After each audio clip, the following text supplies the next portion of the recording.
Hey guys, how's it going? Welcome to another episode of Downtime in the Hangar, where we talk about all things GBO2 and definitely tangent. Oh yeah. This week, I'm joined by Gustav the 13th Yep. and Gaming Emblem. How's it going? Good. So, guys, how was your week? And I'm ready to tangent about things like Lost Ark and Elden Ring. God. Yeah, I bet. But yeah, Gustav, or month, I should say. I said week. Month. I was saying month's been alright. Week's been a bit of a roller coaster, but we had a bout of internet outage as well earlier in this week. So that was an adventure. Apparently they had someone from Comcast messing around with some of the other boxes because we have like both providers in our apartment.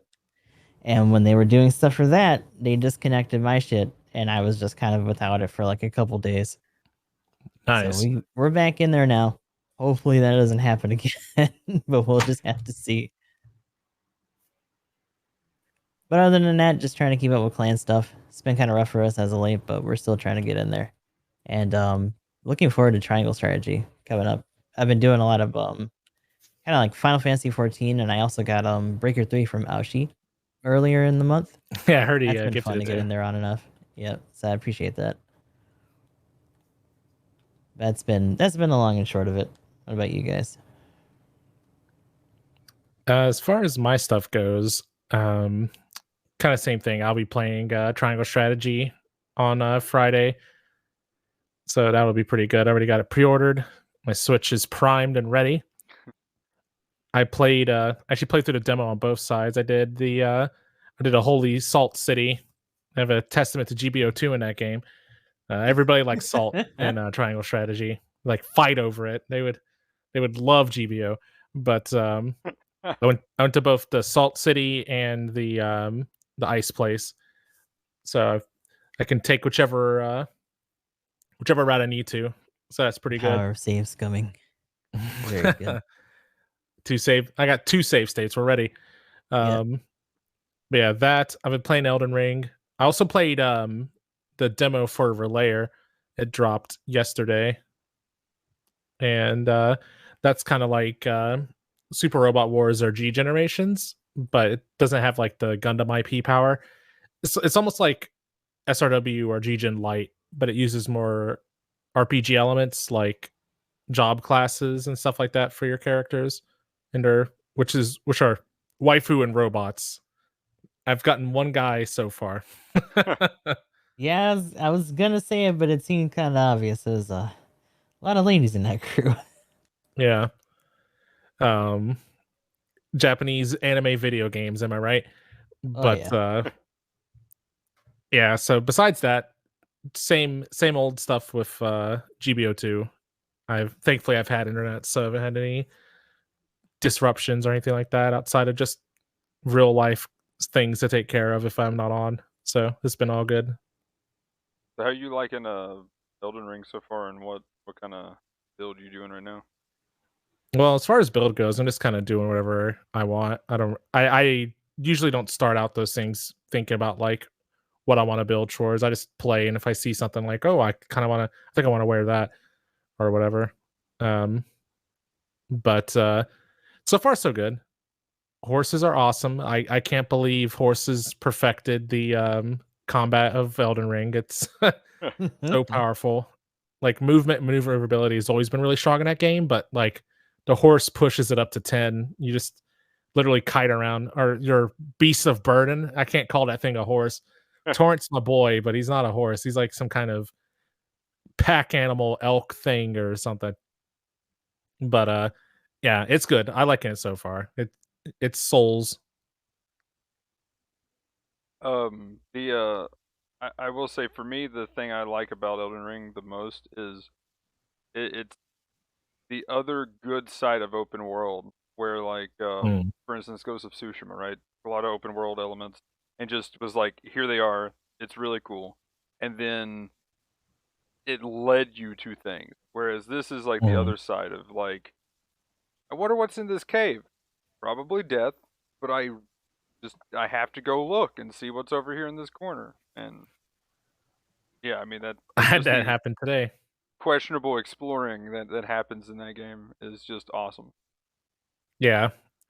I found a dark cave and murdered all these little cave dwellers and their chieftains, and then came out the other side on a crab infested dragon island. It was great. A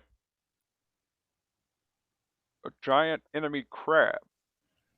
Well, the giant enemy crab showed up later when I was hanging out with the blister people and their water magic. But these were tiny baby crab. Enemy crab showed up later. Also, how has Lost Ark been for you? I mean, I haven't played it in the past few days. Like, I don't know. I'm level 40, 41. Like, I know I'm close, but it's just like, man. I was talking to Jonah about the game, and he was saying how he really likes it. But it just takes so much time because you have to make. He was saying it's use a lot of alts if you want to get all your stuff done. Yeah, Think a lot of time into the game. Like right after this, I'll probably be playing an alt. Yeah, that's kind of you hit walls. But, but yeah, I was going to talk about that here in a second. But yeah, what else have you had going on? Honestly, that's about it. Besides, I still am playing Yu-Gi-Oh. Oh yeah. I'm trying to make my 4th rate deck a 3rd rate deck by this hard process. Did you get all those crystals from the event?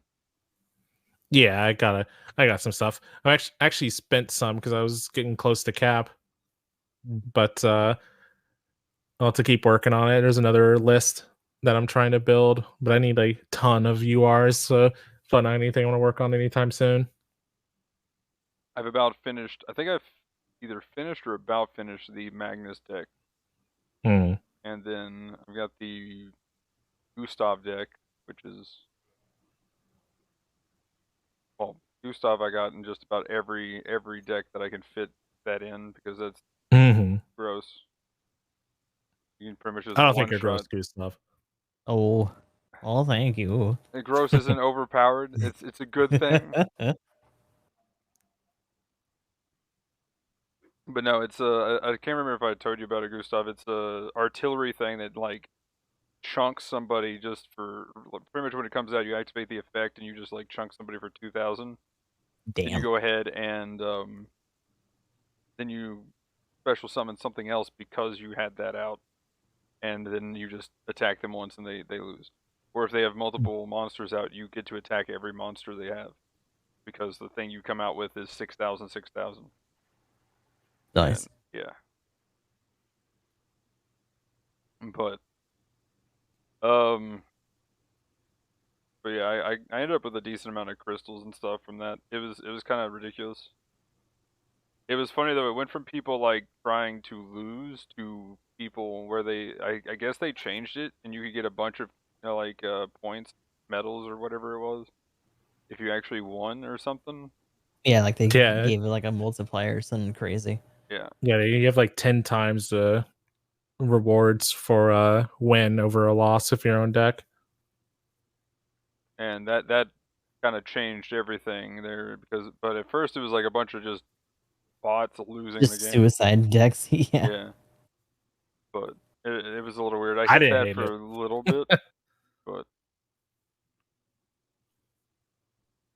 yeah, that was pretty cool. The amount of like stuff for that was just actually like pretty insane. I got like 6,000 to 8,000 something around there. So, but yeah, as far as my week goes, or month, time, that pretty much summarizes it right there. I've been busy, but I've been playing pretty much Gundam when I can. Lost Ark has sold my soul to Lost Ark. So, yeah, Lost Ark was I don't know. So far, words, please. Yes, words. So far, you know, I was kind of praising it for how good it was doing. Then I found out the actual pay to win, and Mhm. oof. The weird thing is I was actually correct with last time I kind of brought it up when we were playing like on Banner Night, and it actually is um about like you have to well like a crazy person if you actually are going to get any benefit. I've bought the entire, and now this is with in-game free to play. I've gotten gold and I converted my gold to the crystals that you can then use to buy the shop stuff.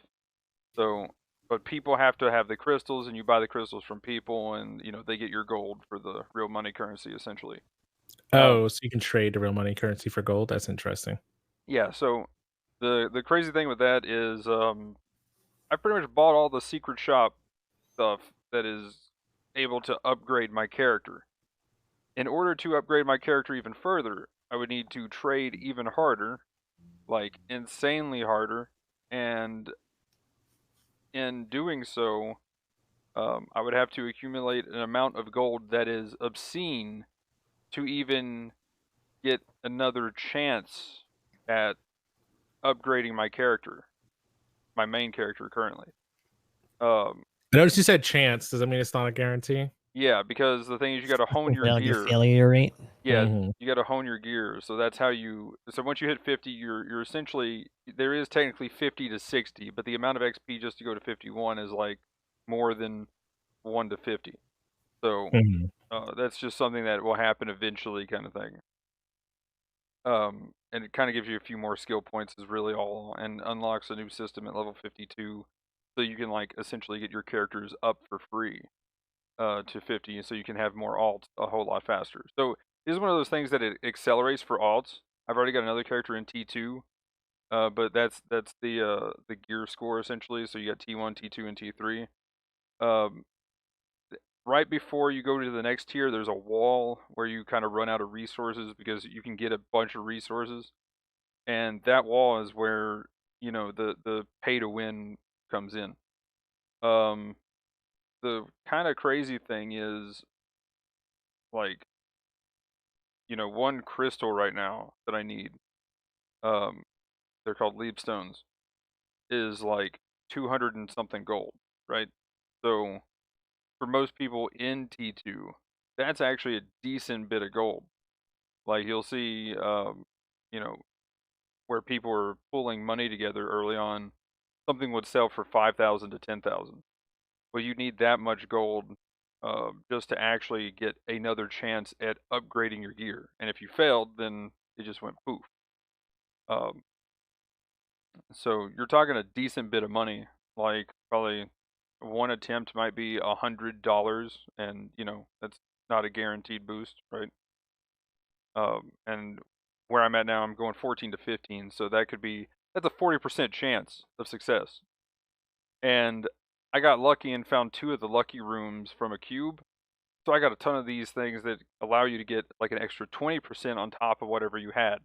And I failed all the way up to 90%, and then I failed 90%.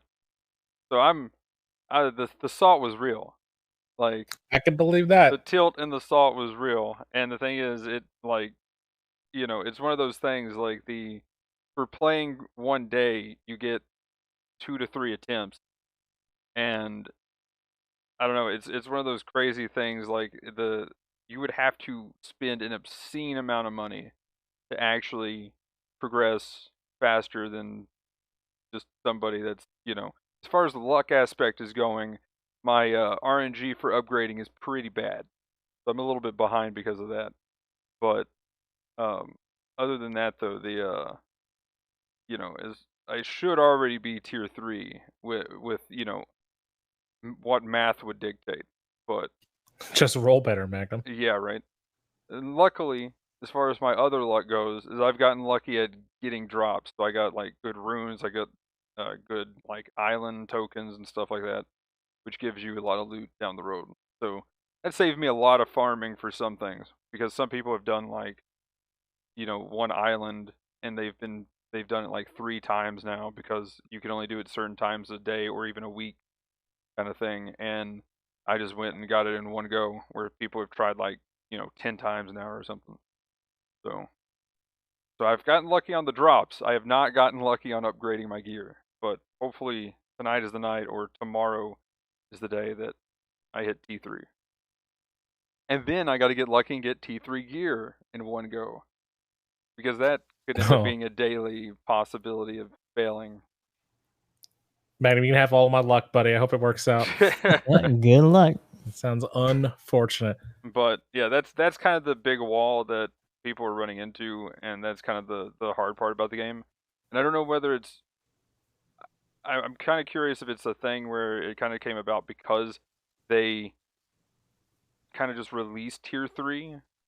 They didn't do Tier 1, Tier 2, and then Tier 3 kind of thing. It's also created the thing where everybody that's in the guild right now is like, some people are in Tier 1, some people are in Tier 2, some people are in Tier 3, so everybody's wherever right now. And I mean, eventually everybody should be at roughly the same kind of wall, and then you slowly can do the content like the raids and stuff. But like right now, the raids, the first 8-man that you do is kind of interesting. Like it has some cool underwater mechanics. And I mean, mainly just you got to manage your air gauge kind of thing is the big gimmick there. But it's actually pretty solid for mechanics. Like the fighting and stuff and the gameplay is awesome as far as that goes. So it's one of those things. It's kind of unfortunate. Like I wonder if we'd be feeling the same thing if they just actually came out with Tier 1 and then like 2 weeks later they did Tier 2 or something like that, right? Where everybody would kind of save their resources and already be ready to go. They'd be on their like third alt or something like that, and then they boom pop Tier 2, and then everybody just goes into that kind of thing. So I think it's kind of I even think the main guy over it, which is pretty awesome since they're still privately owned. They took a big hit to their like income and stuff. So even he said, I'm pretty sure he was talking about this same situation when he was like, maybe releasing too much too fast was a mistake. All right, so But we said no one had the 2, right? Do we want to try to just go down the list for the Oh, I've got the Hazel 2. You guys want to do like some customs for that, or? You have the Hazel 2. I do have the Stark Jegan. Yeah, like we can knock those out together if you want to just run down those. Then we'll talk about the support and the other thing. We could just start with that too. Yeah. But yeah, other than that, for me, that's pretty much been it. Lots of Lost Ark and some GBO2 when I can get on for both of those. Other than that, been pretty busy. And I can tell. I can't wait to as much. Yeah, I can't wait to start Elden Ring. Also, I'm forgetting one thing, but oh well. Oh yeah, that's right. I tried to play Tarkov here the other day. I'm still addicted to that game too, which having some withdrawals, but But yeah, Elden Ring will be fun. Was already planning to start that, but that'll probably be Monday. Okay. Yeah, if you There it guys, is. did you say you had a room or? No, I was just waiting in a base camp. Okay, I can make one real quick. Yeah, if you want to make one real quick, and then I'll bring up the little banner.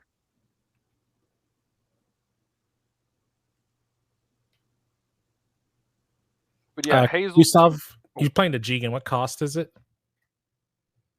Yeah, we'll check. Oh, it's 550. Okay, I was put at 550, and we can just do like both at once or something. Yeah. Yeah. That's fine. Oh, so you got the Stark Jegan too? Yeah, I got the Stark Jegan. Nice.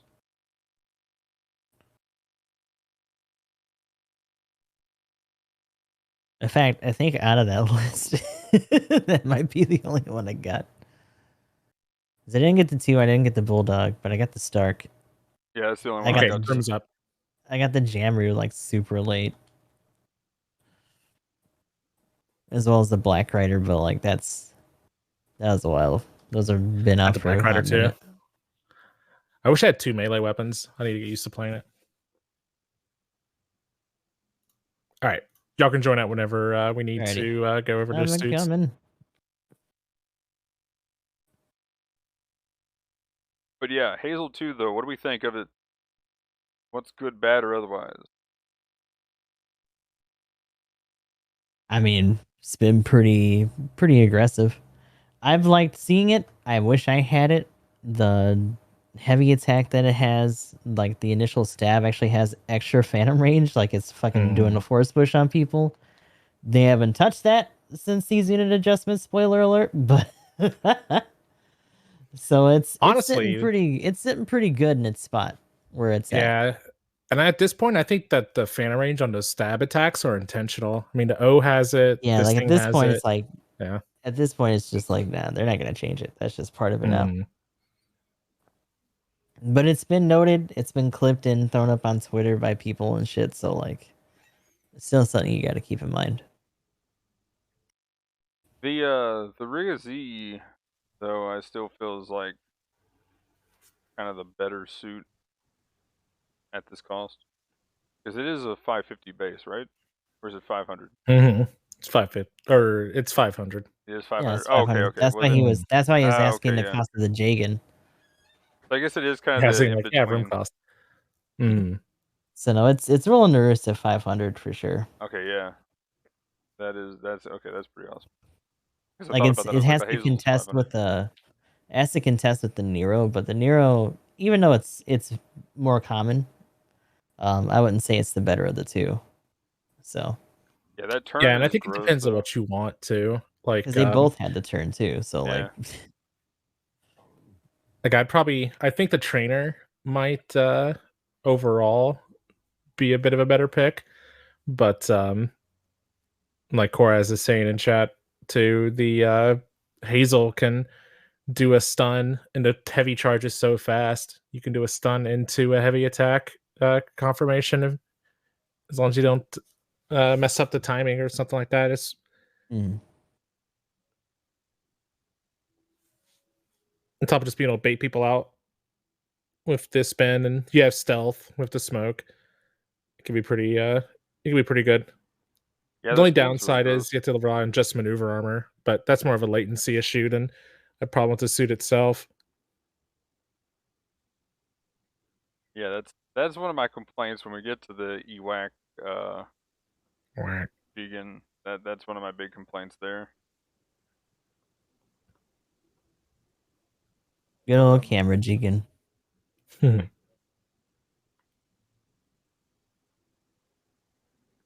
But I like it. I don't think it's bad. It'd be hard for me to say. Obviously, it's gone now, so whatever. But it'd be hard for me to say like if you should go after it. Like maybe at the top of the banner, if you didn't have the trainer, I think it'd have been a fine suit to roll on. But if you had the Jegan or whatever it's called, Jetta trainer, Jegan trainer, whichever one, Nero trainer. that one, yeah, neither of the two. If you had a trainer, I don't think you really need to worry too much about it. But if you don't, or just like raids, it's not a bad one to have.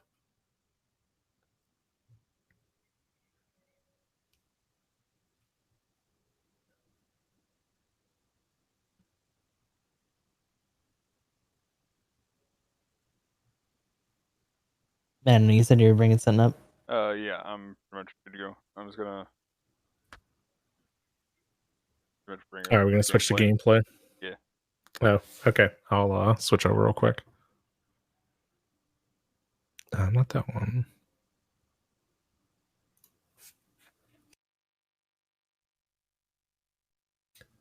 Time for a showcase. I'm glad it picked Arctic Base for us. That could have been bad. Do we want to just talk about this Dark Jegan while we're fighting, or?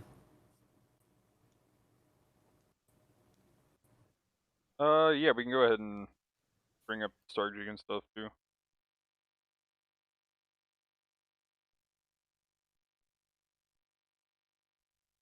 As I was gonna say, I was gonna pick the Dark Jegan for this. Yeah, that's what I'm running to. So Oh no. Bully time. Nah, he's probably just gonna run. Do you not have the us full over, armor? see. The full armor, no. I don't. No, I'm big sad. 80 tokens, Feels bad, man. surprised you're usually pretty good at getting chat to help you make irresponsible adult life decisions. I gotta get on that.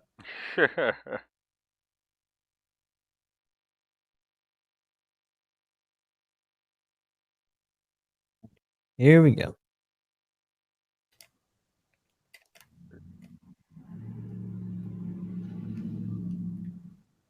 That's scary.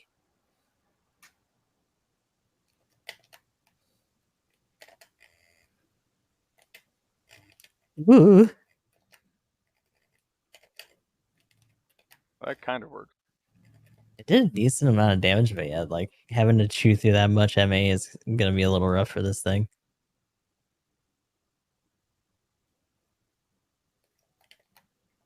And I think early on when this got introduced, like that was one of the bigger problems it had in clans as well. Yeah. Like it had some good output, but Okay, so it broke. Damn it. I was going for the heavy. but it was also just kind of getting overwhelmed by Rigazis and shit running at it. Especially if you didn't have like a lot of concentrated fire, because the I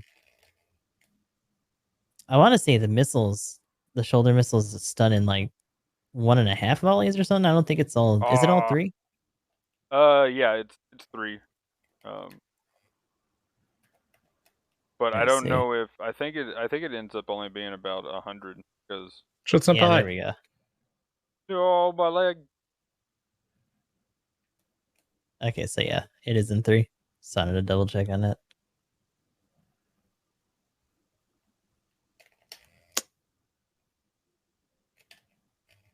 Darn. The art of the back pedal for this the Jegan is definitely like the strong thing. Just legit trying to let loose with what you got selected between like landings and stuff. Ah. Oh no, the duck hunt. Oh.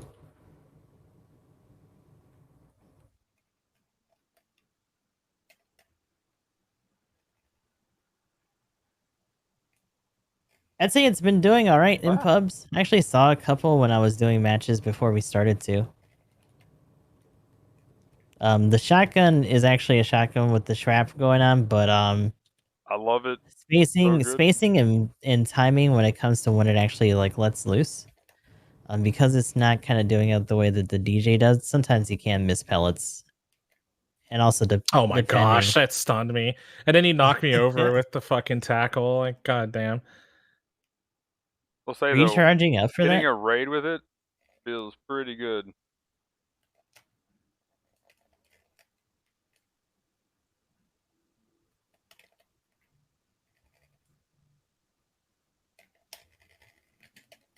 Oh my god! No, no, I missed. Ah, that is one thing about some of these newer suits. They kind of have Fetty swings, but they're also a little short on the neutrals. Also, Star Jegan, the downswing is like a stab, so. No, I missed. Dang it, I missed again. But it's also not a downward stab, so sometimes, you know, no, it gets you in trouble. My leg. I couldn't attack until I was fucking reloading.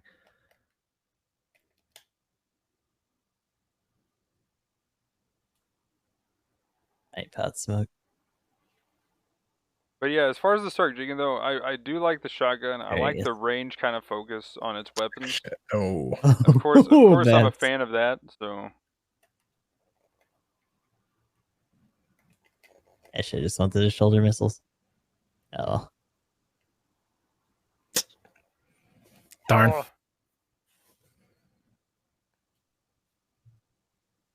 It might have just been because of previous accumulation, but like that didn't stun. Or that actually didn't either, but that might have been just some of the pellets missing, because it did it there. Also, the 2 extra wrist rockets, it's kind of nice for just in between damage, but I don't. Yeah, they don't really do anything extra. Not great for accumulation. I will say, being able to aim those missiles though is pretty nice. Feels good for sure. Ow, rude. Not rude enough though. I missed the second thing. Gun. Can't you see I'm just having a friendly duel with Magnum? Ah, no, he my took leg. my kill. This is like the only mode besides like the ace phase of ace that you can be like, took my kill.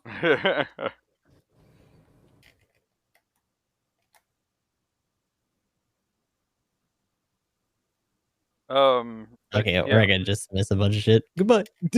Oh no. Did you see a lot of the Stark Jegan and Clan Ranked? No. Ooh. 1 or 2, really? It was mostly just Riggs's. A lot of aggro stuff in clans.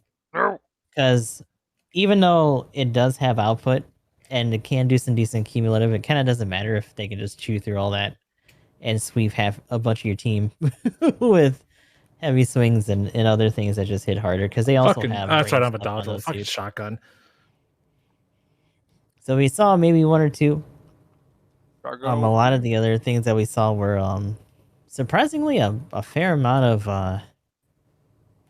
what am I trying to say? Zeku 3s. And just like other things that either you can cycle through their stuns or whatever else. Between whatever raid No, I brigade missed they had the going missile. on. Oh man, it didn't hit the. What happened to my phantom range, Oh. man? Wait, what? I got it. No.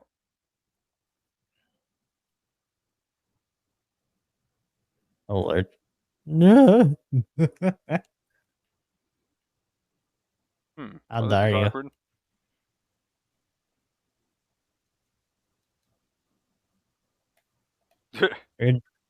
Pew pew. Pew. Oh. Oh. Oh boy.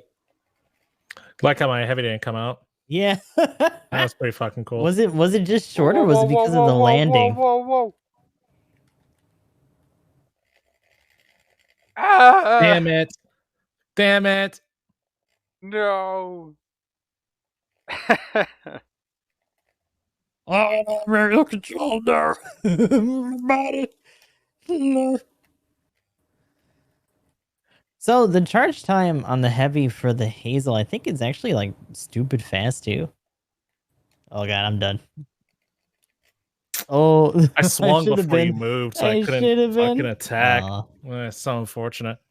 Yeah, like, does it actually charge like faster than other heavy attacks? Oh yeah, that's why you're able to do a new or like a stun into a hit with it. Yeah, because I saw you almost got me with that. I was like, wait, did he just? Hi.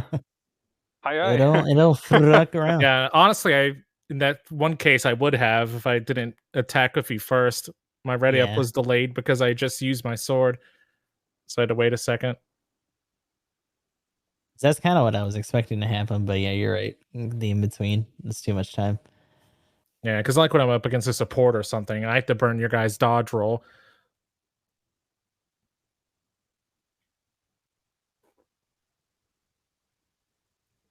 I don't know. The shotgun seemed more consistent than I'd heard for the Jegan. Oh yeah, Like, Yeah, there was a really strong split in opinion. There were some people that are like, the Shrap sucks ass. It's not consistent for the stun. It doesn't do a lot. And I kind of get that because there's a lot of high speed stuff going on at this cost range for 550. But I don't know. It's kind of hit or miss. I feel like it's a lot more consistent than other Shrap stuff where not only do you have to hit with a fair amount of it, but you have to hit twice in a lot of cases to get the stun. And you would hope, Yeah. right? Considering that the firing rate's pretty slow.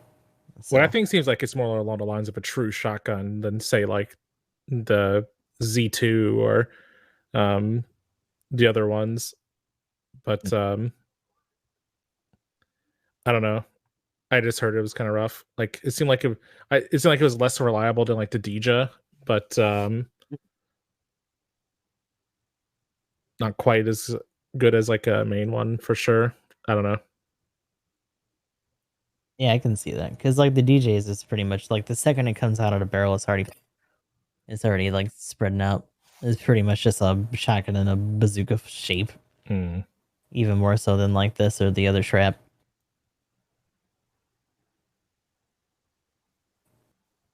But I really haven't seen it, and probably just because it's a bit torn. But I Yeah, know when I it first saw it, kinda- I thought it'd be fine. It's been kind of middling. I don't know how common it has been as a drop either. 'Cause that might be a little bit of it too. Well, it kind of depends. 550 right now has a lot of just level boosted stuff, and in general, like some of the actual go-tos, especially since the Hazel custom also got another level, have been pretty rigid in terms of just like what's acceptable in like higher rated and whatnot. Yeah, the Hazel customs definitely push the envelope on like what's good because it has so much maneuverability on While top also of it being having like like maneuver really armor and stuff. chonky. Mm-hmm.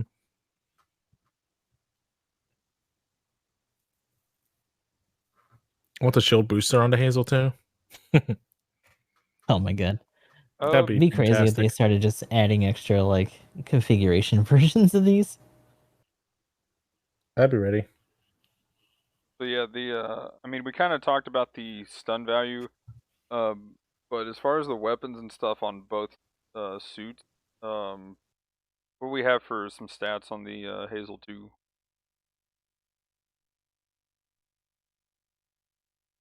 And I can quickly go through the Stark Jegan real quick. I've got it up on screen.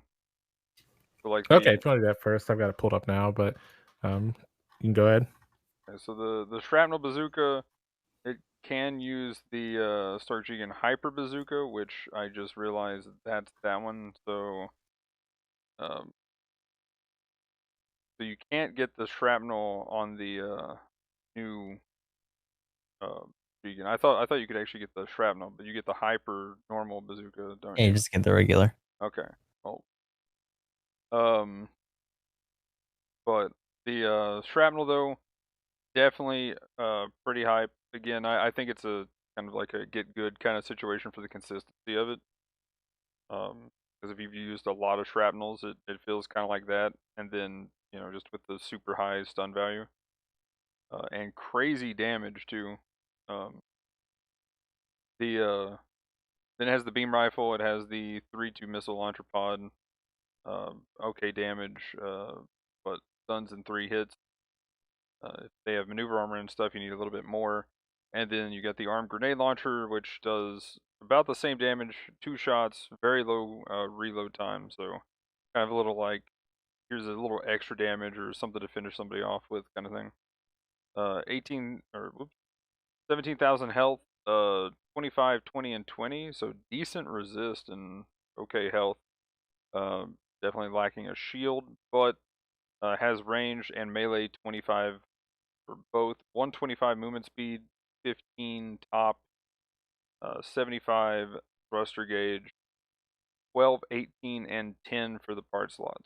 So skill wise, got a dodge roll, glide structure 3, flight control 2, anti blast, melee combo controller, force injector 2, which is nice, and then it has the EX boost, which we did either of us really use that? Gustav, did you use that at all? The EX boost, no. I Yeah, probably I should use it forgot to more. use it. Normally if I do, it's because we're either pushing in and I'm low on boost, or I'm just trying to get out of a situation. But yeah, I guess for EX boost, press the touchpad to activate ability, temporarily boost mobility, and nullifies thruster consumption while activated. Emergency evasion and tackle reduce the effect of length. So essentially, you have a certain amount of time. You have all the boosts in the world during that time, and if you roll or tackle, it kills the mode. You don't buckle or anything like that, but you'll end up having I forget if it's a slow, yeah, long overheat state is what Yeah, it says at the bottom. So yeah. it takes a little bit longer to get back, and you can only use it once per life. So it's an emergency thing. Like about 30 seconds to get your thruster gauge back, something like that. Yeah. But still, and that like just being able to pop it and boost for like 5 seconds is pretty nice. Mhm. Like just okay, I'm out. Like you get in just a little too deep, pop it, run away from the entire enemy team, and then if you really have to throw the dodge roll in there or tackle, like that's pretty nice. Um, so far it's been kind of cool to see them do that. I think this is going to be the new version of overboost, since overboost kind of got a little too strong there for a little bit, as far as if there was a dodge roll added. So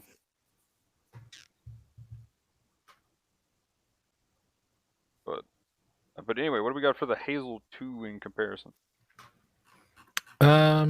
So Hazel 2 stat wise is 16,000 health.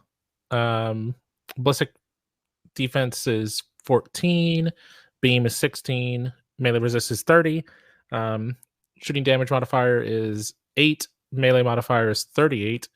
Speed is 130, boosted speed is 220, has 80 thrust, 69 turn speed, 78 in space when it doesn't have to shield. Melee priority 3. Slots are from top to bottom 18, 12, and 6. You could do 3 attacks. It doesn't have any like special modifiers, so it's full damage on the first hit, half on the second, and a quarter of your normal damage on the third. Modifiers are also standard, with the heavy attack having the same power as the downswing. So each hit is a 130. So if you have both, it's the same as hitting 2 down swings. Its primary beam rifle is the same one that the Hazel uses. So Hazel beam rifle, and it can do has 4 shots. If you charge it, it uses 3 of those shots. It can also stun, or stuns without charge, but it pierces if you do. And uncharged, it does a 20% stagger. Full charge is 80. Damage is 1900 level 1, 2000 level 2. Charge damage goes up at level 1 to 3600 and 3790 for the level 2 version of it. Interesting, charging doesn't increase the range on this gun. It just makes it pierce and stuff. The charge time for the heavy attack is 1.3 seconds. That's cool. And I didn't know that. And the beam saber's power is 2300. Which real quick, just to give you a since you're wondering about it a second ago, just give you like a comparison. There's the Riga Z. Or let's do Neo Trainer. That's fine. They both have heavy. The charge time on the heavy attack for the trainer is 3 seconds. I think that's like kind of the normal for a lot of the suits.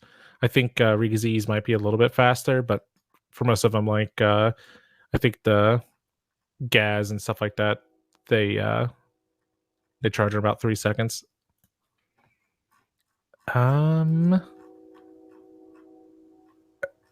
It also, yeah, okay. You can also use a GM rifle for some reason. You have smoke discharger, so you get level 2 stealth when it's on for 10 seconds.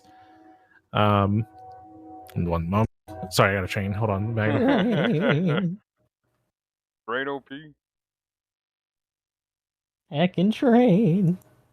Okay, and it has assault booster level 3. So jump higher, quicker, faster, maneuver armor in the air. Balancer, force injection level 2, aerial control program level 2, high performance AMBAC level 2, overboost. For anybody that's not familiar, since a lot of suits don't always get this, overboost makes it to where when your boost gauge is full, like you overheat your boosters, you can hit the boost button again and it will continue for this one says 10 seconds, but during that time you don't run out of boost and you can tackle, dodge roll, whatever as many times as you want, and it doesn't lower the duration or anything like that, so you can just kind of throw your body at people over and over again if you so desire.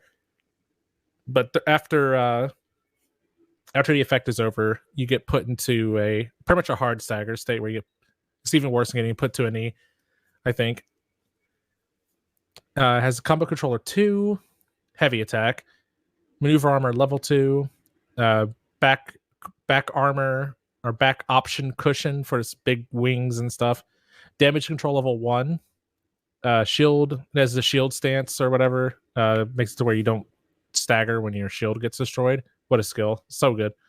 High performance radar level 1, and it has rapid turn, which is a skill that the Gogu Vertex has. It lets you spin around, and during the spin you take extra damage, 30% more, but you are unaffected by stuns and stagger effects during the turn. Yeah, that's just crazy for anything that has a heavy attack. Yeah, you can bait the shit out of people. It's great.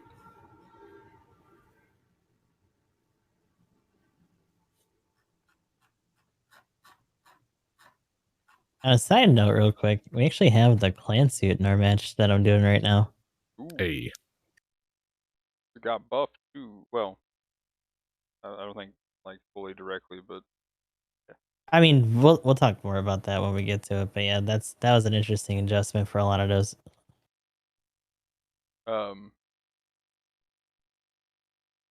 But yeah, anything else with the Hazel 2 or the Stark Jegan?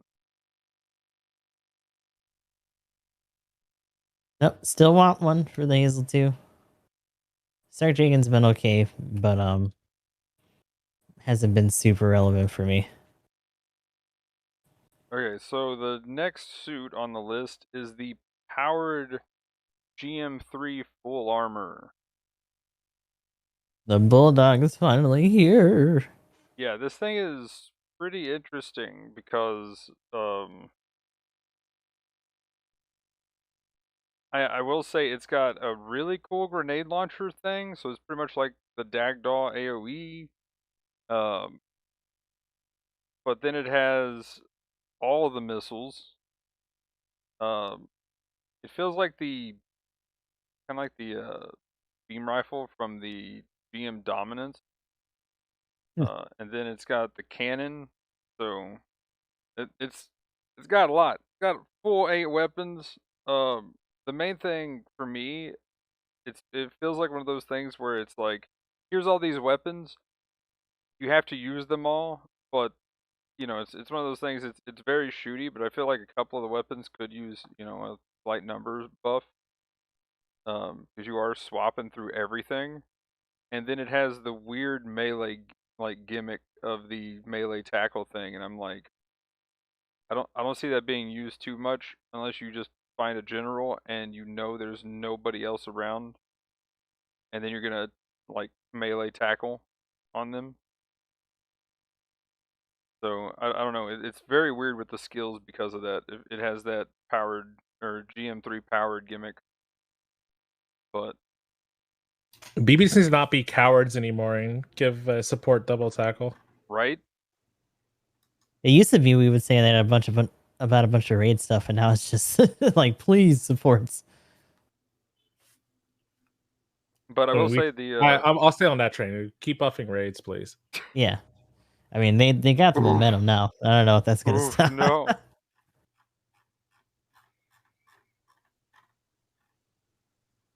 Less they need a reminder, right?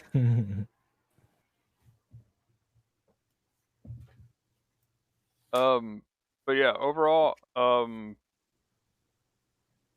think it has enough damage to kind of stand on its own though, with just, you know, range damage and just the missiles and stuff. I am curious to know some of the stagger values. Didn't get to see that as much from some of it. But I don't know if you got everything pulled up, but if you want to go down the list of stuff, we can talk about stats and then kind of give our final opinions. Yep. So just stat wise, this is a 500 cost suit. HP is 18,000.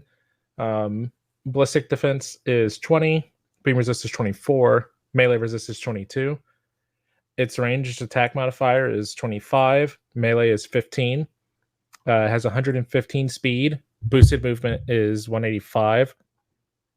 It has 70 thrust, 60 turn speed, 69 when it's in space. Priority 1.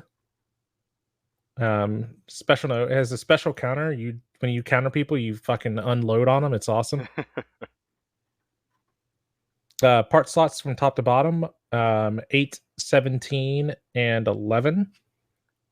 Melee modifiers are the same, so 100% on neutrals. Side swings are 75, and down swings are 130. As far as its weapons go, so it's primary, the double beam rifle that it has, or the double barrel beam, or whatever you want to call it. Yeah. So it has it fires 2 projectiles, and both of them have a 40%, which is pretty huge. If you hit with both, that's 80. That's as much as a bazooka. So that means this thing can knock flight suits out of the air with one burst if it doesn't have like some kind of protection ability or something. So it'll stun in 2. Yeah, I mean, I guess if you fired a second shot off, yeah, the fire interval is only 1.7 seconds. So if you fire it both times, you should be able to stun most anybody. That'd be 160 if you hit with both. Let's see. It has double beam saber, 130 power. Ready up time is 0.77. Its back beam cannon has a power of 2000. Heat consumption is 90. Which to main weapons, heat consumption is 40% on a non-charge and 100% if you charge it.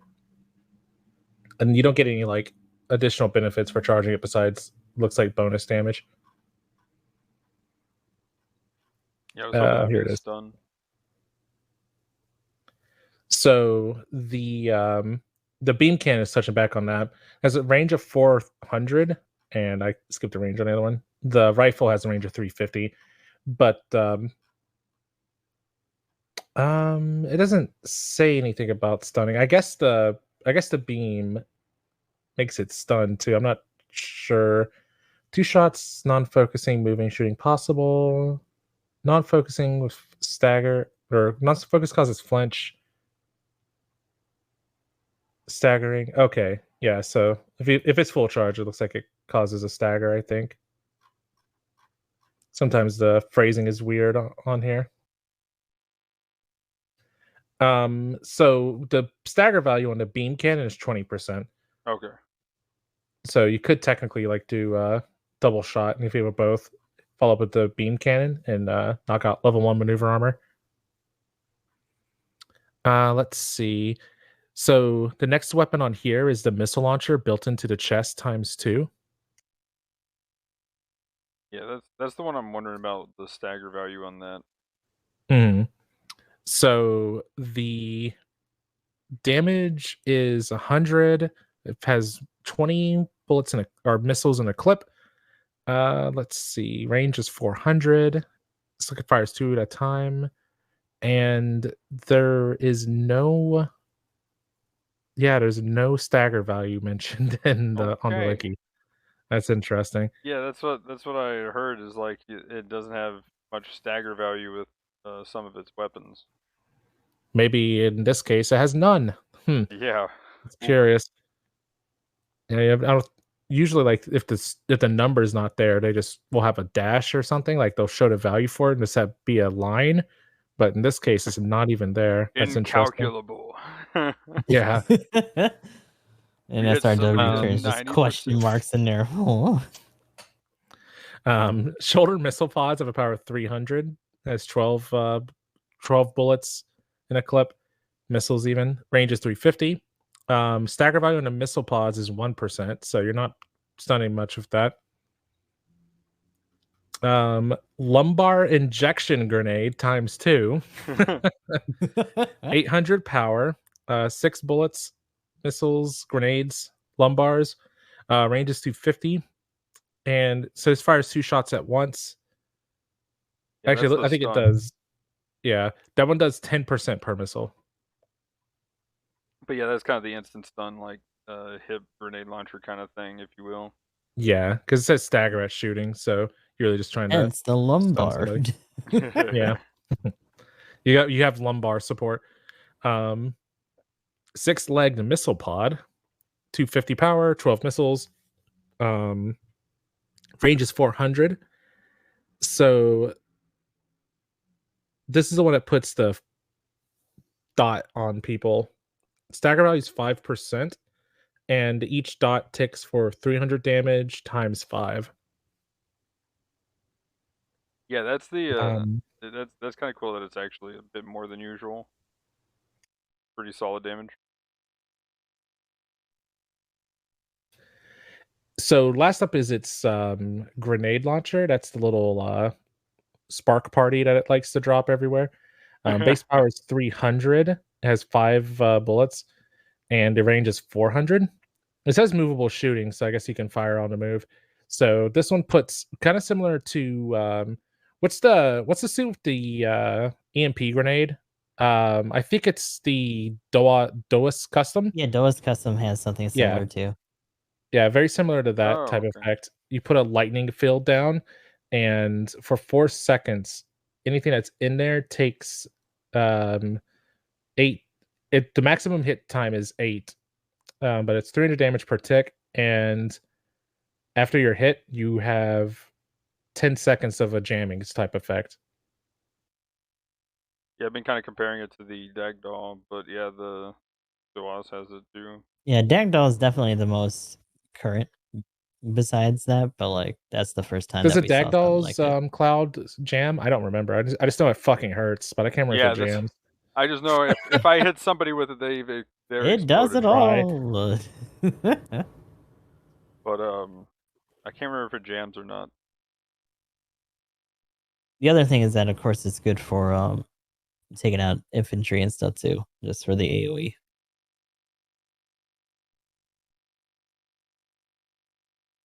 But All right. Skill wise, it has Ambac level 2. It has interrupt tackle, which is the skill the powered GM or the GM powered 3 uses to pound you into the ground. Reinforced tackle level 5, so it gives you a 200% tackle damage bonus, and your movement is increased by 30% from a tackle. As it has anti blast. What a skill! It has explosive ultimate reactive weapon. armor. It has leg cushions, so 10% less damage of legs. Has special cushioning material for both arms, so it takes 15% less damage. It's level 2 when it's attacked in the arms, and also has back option special cushioning material for its back, so 10% less damage there. High performance radar level 2, which makes its range 100 longer for 400 range radar. High performance scope level 2 gives you time 5's magnification. Observation information collection. It shares the HP information of your teammates. High performance gimbal. That's something that lets you look up and down further in space.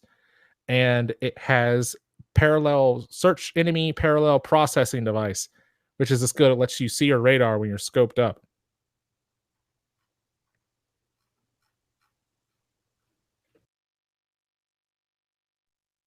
okay, so has anybody seen this thing in the wild? Once or twice, not super common. I've seen more people in the Discord take it for a spin and show like videos and stuff. Not to mention, of course, we had a shit ton of them during I was watching you guys do customs and stuff while I was down, so they were running around. Um, the so far I saw probably about 3 or 4. I feel like as far as going against one, um, yeah, it doesn't have a shield, and it's big. Thing is pretty thick. Big. Um, so it was very easy to stun, and I really didn't see any of them try to do any kind of melee shenanigans. But it did barf a lot of missiles, so that is definitely Gave what you it's the good old lumbar barrage. at. Oh. It's kind of interesting too. Like the skill won't be irrelevant, but at the cost it's at, you're kind of in that weird transition point where you kind of start seeing a mix between Zukas and beam rifles. But I feel like a lot of the not and obviously not all of them, but I feel like a lot of the noteworthy raids are probably using I guess maybe if it's like GM close combat level, I think level 2 or something, might still see a bazooka. But a lot of I feel like the more notable raids at that cost are using some kind of beam or kind of stun. So the explosive reactive may not always play into effect unless like maybe a general's pushing you or something. I'm trying to go over some potential like suits in my head, but um yeah, to me when I was playing against it, the few matches I ran into it, it just felt like one of the other full armors, Yeah, like that's. full armor Gundam and stuff like that. I feel like this might be the Mhm. next evolution of the full armor type B kind of thing, maybe, or kind of like a variant kind of deal. They've still been trying to buff the full armor type B, um, and this feels more like if you combine like a Zusa or something with the full armor, is kind of the something around there, sort of. But with without the ability to just put down a explosive, uh, denying field of explosions in front of a raid. So I I don't know. It's one of those things like every time they come out with one like any kind of support that lacks that's big, especially looking at the like Dija or the Rick Dija, for instance. Um, I mean they super buffed it and it still has below numbers, I believe. And I think if we look at some of the suits that they did buff for supports, or at least a couple of the suits, when we get to that point from last month, we'll see like that same kind of idea. Like they're lacking in a few different things, and even though they've done some pretty significant buffs, they're still underperforming, which is kind of interesting. Like I really, when I looked at the previous month's stuff, I found that there's a couple of shocking things and one very funny thing. Not to go too into it, but I will say I will spoil this for now. I don't know if you guys saw the comment, but they did a get good like they did with the goof again, Oh no, but I with what? believe. So yeah, we'll get to that here in a little bit. But they have a get good paragraph. Nice.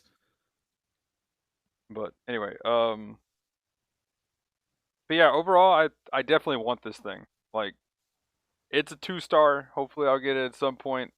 But I'm a big fan of the lots of missiles and lots of shooting. So it definitely seems to have. I haven't seen it top the damage charge yet though.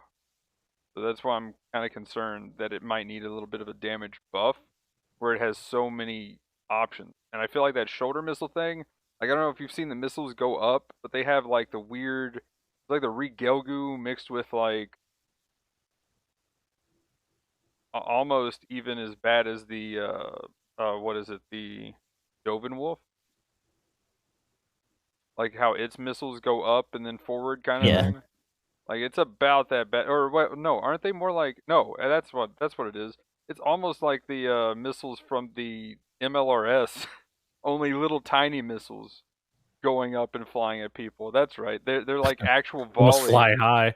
They just volley over. They don't actually Hmm. go up and go to your target. So you can actually miss. Like I saw Noob Sama trying to aim at the sitting, uh, just in a practice match and was missing. Like I think he took like 2 clips to start actually hitting the thing because he would either overshoot or undershoot. Hmm. Like that set of missiles is one of those things that you're really gonna have to practice with just to get used to. So that's gonna be. I feel like they're gonna have to readjust those, but it pretty much has 7 weapons in my opinion, just because that one just is bad, and I feel like they balanced it to where they expect people to use it, kind of thing. You know what I'm saying? So Yeah, like it's supposed to be part of the rotation.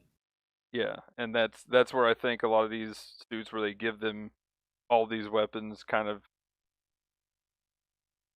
almost I feel like they nerf them with that because it's one of those, sometimes something simple is a lot more effective even though, I like vomiting missiles. I'll take that. Intensify that barrage. Let's go. Right? Speaking of barrage, though, not to go back onto Lost Ark, but my artillerist has a thing called homing barrage. Like, there's like 3 skills that has the name barrage in it, and I'm like, yes, Intensify. yeah. I'm literally a dude that carries a giant Gatling gun that can turn into a flamethrower and everything else. I And a haven't seen giant people laser do a lot beam. of blast down in there, But anyway, but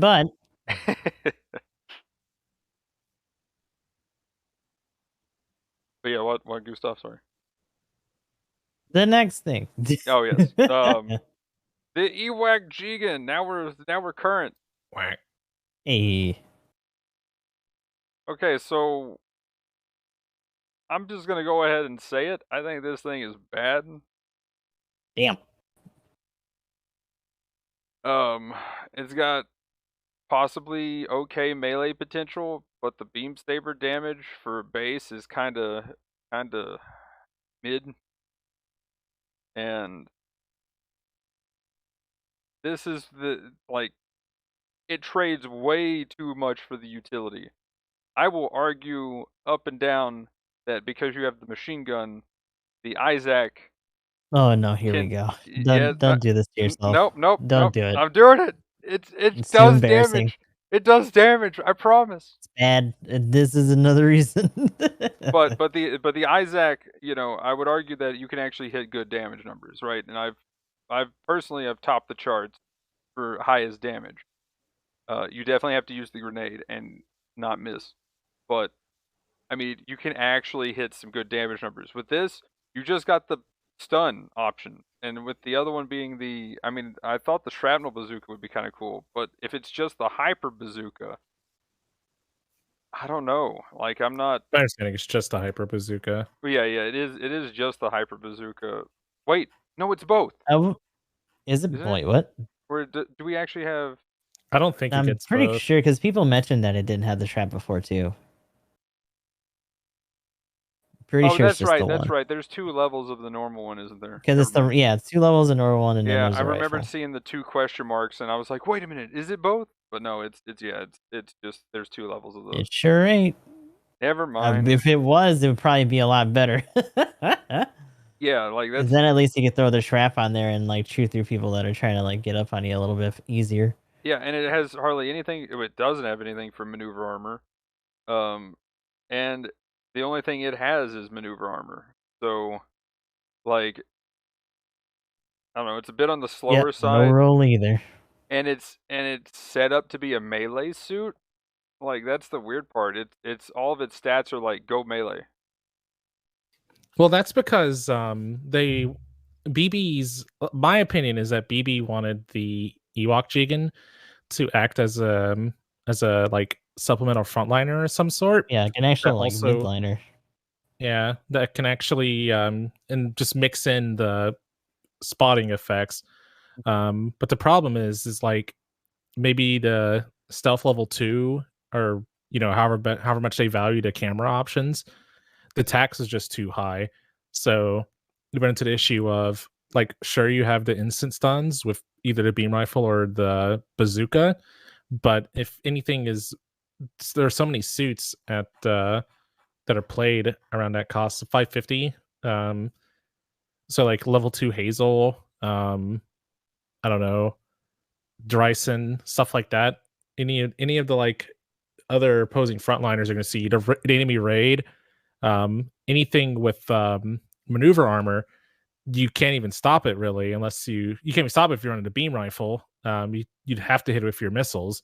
And if it's something that's charging at you at a bazooka, you probably have a little bit of a better chance because it's an 80% build into however many missiles it takes to knock them out of it. But you've got that going on, and again, the melee is good. It actually has a pretty decent downswing modifier. It's 150%. Oh, okay, that's pretty Advancing downswing on that thing too, which is pretty Okay. cool. So they did let it be somewhat a little bit aggro with that. And the other thing is I think the actual mode that you can hit with the head itself is like the range on it's like 200 or something like really short, which definitely Yeah. implies that they want you to be close to everyone in like the action itself while using that stuff. So So you would use the cameras. You would use the cameras as you're advancing, and then you would pop that once you start to engage, and then just do what you got to do from there. The 150 downswing is really nice. I didn't know that it had that modifier. But the base, is it the beam saber damage only 2000? Yeah, 2000 level 1, 21 at level 2. Like I that's kind of my problem because like I think like looking at some other suits at that cost with this thing's health being like 17,000. I don't know. I Hmm. feel like it's a bit easy to hit and stun because you don't have a dodge roll. Like that is a big deal. Like its defensive layers is almost nothing, and it doesn't have much to really break defense too much. What are the missile stun value for its like missiles? Oh, here it is. I had to shuffle through the 3 spotting options. 35%. That's not bad And actually. for the lumbar ejection grenade. So I have one missile to knock Ejection. out Just normal maneuver armor. Honestly, probably the same for like for higher levels of what's it called, maneuver armor as well. If you had the raids, probably wouldn't take too much. Yeah, that's actually not that bad. So I think bazooka is probably the way to go here on this thing. Yeah, I think you would have to run it with the state it's in right now. Yeah. Um, At least you get that But- extra ballistic in there too. But man, I was gonna add on to what you were saying a second ago about that, and that's kind of why I think it's supposed to act as like a alternate or a midline kind of backup frontliner, because you want to, instead of shooting things, the idea is that you're using your spot options, like you know how the shooty guys will supplement damage. You're supplementing that damage for information and the 5% bonus nonsense. Is it But I think 5% or is it however much it is, I okay? thought it was five. It's 5 or 3. It's 3% is the Oh, okay, normal stat. yeah, that skill's always worse than I give it credit for. Yeah, it's always it's bad. Yeah. Like that's supposed to be a little bonus. The idea is supposed to be that you coordinate people, they dogpile, and then while they're dogpiling, you use your Oh well, lumbar this one missiles is or your 5% because this has level. Yeah, this one has level 2, 2? which makes it Okay, so 5%. it bumps it up. Oh, Okay, okay. good. So this has a buff version. That's nice. Nice. Okay. So the way I'm actually curious for the spots. So one spot overheats in one shot. I'm assuming that's a very long spot and it's longer range. I know that much. It's like 600 range or something. Yeah, that's the camera unit. Does It it just lasts last 50 longer? seconds. What's the normal one that has 3 shots? I almost thought that the ejection grenade again. That's the sensor unit. It lasts 30 seconds. Okay. So that is kind of the difference there. And then the way the head works is the same as the Isaac as far as jamming, but it's very short range. Pulses over a certain period of time, so every few intervals it'll do another pulse. So do you just hit it And then it once and overheats. go, or? Yeah. Oh, okay. Hmm. Yeah, I thought it was like you actually swap to it and ping, and it kind of has its own like little overheat bar kind of thing. Yeah, according to this, it pings once every 4 seconds after you use it, and it does 3 pings in total. Ah, okay. That's kind of cool. Yeah, Activated continuously even after switching. Okay. So that's kind of interesting. Oh, and the effect duration for each ping is 4 seconds too. So by the time it falls off, it just resets. What about the like jamming effect on it? What's the? It just says jamming effect. Well, like how long does that last? 4 seconds. Oh, that's also 4 seconds. Oh, Mhm. ooh. Okay, that's pretty juicy. Then, like, So if you're getting hit by all the bursts, it's a 12-second duration. so yeah, right now I'm not sure. I haven't seen it or got hit by the downswing. it sounds a whole lot better now that I hear that it, actually got a pretty good modifier, but having the lower base damage compared to and I know I'm talking about the Mark II here, but the Mark II has what, 2600 flat damage for its beam saber. Something like that. So I'm like, I don't know if this necessarily scales that well for this cost too. That's the other thing. That's probably a trade-off for stealth, though. Yeah. Oh, that's right. It does have stealth. Yep. I Level keep 2. forgetting that. Yeah.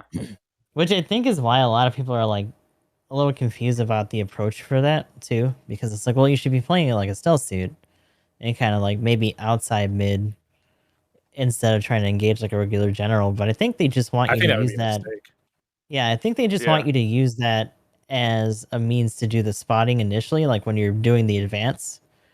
And then you break that once you're actually mixing it in with the boys. You pop that other mode that pulses out the spots, and you just kind of do what you got to do until you pull away again. Well, even though And then you too, just use it for that.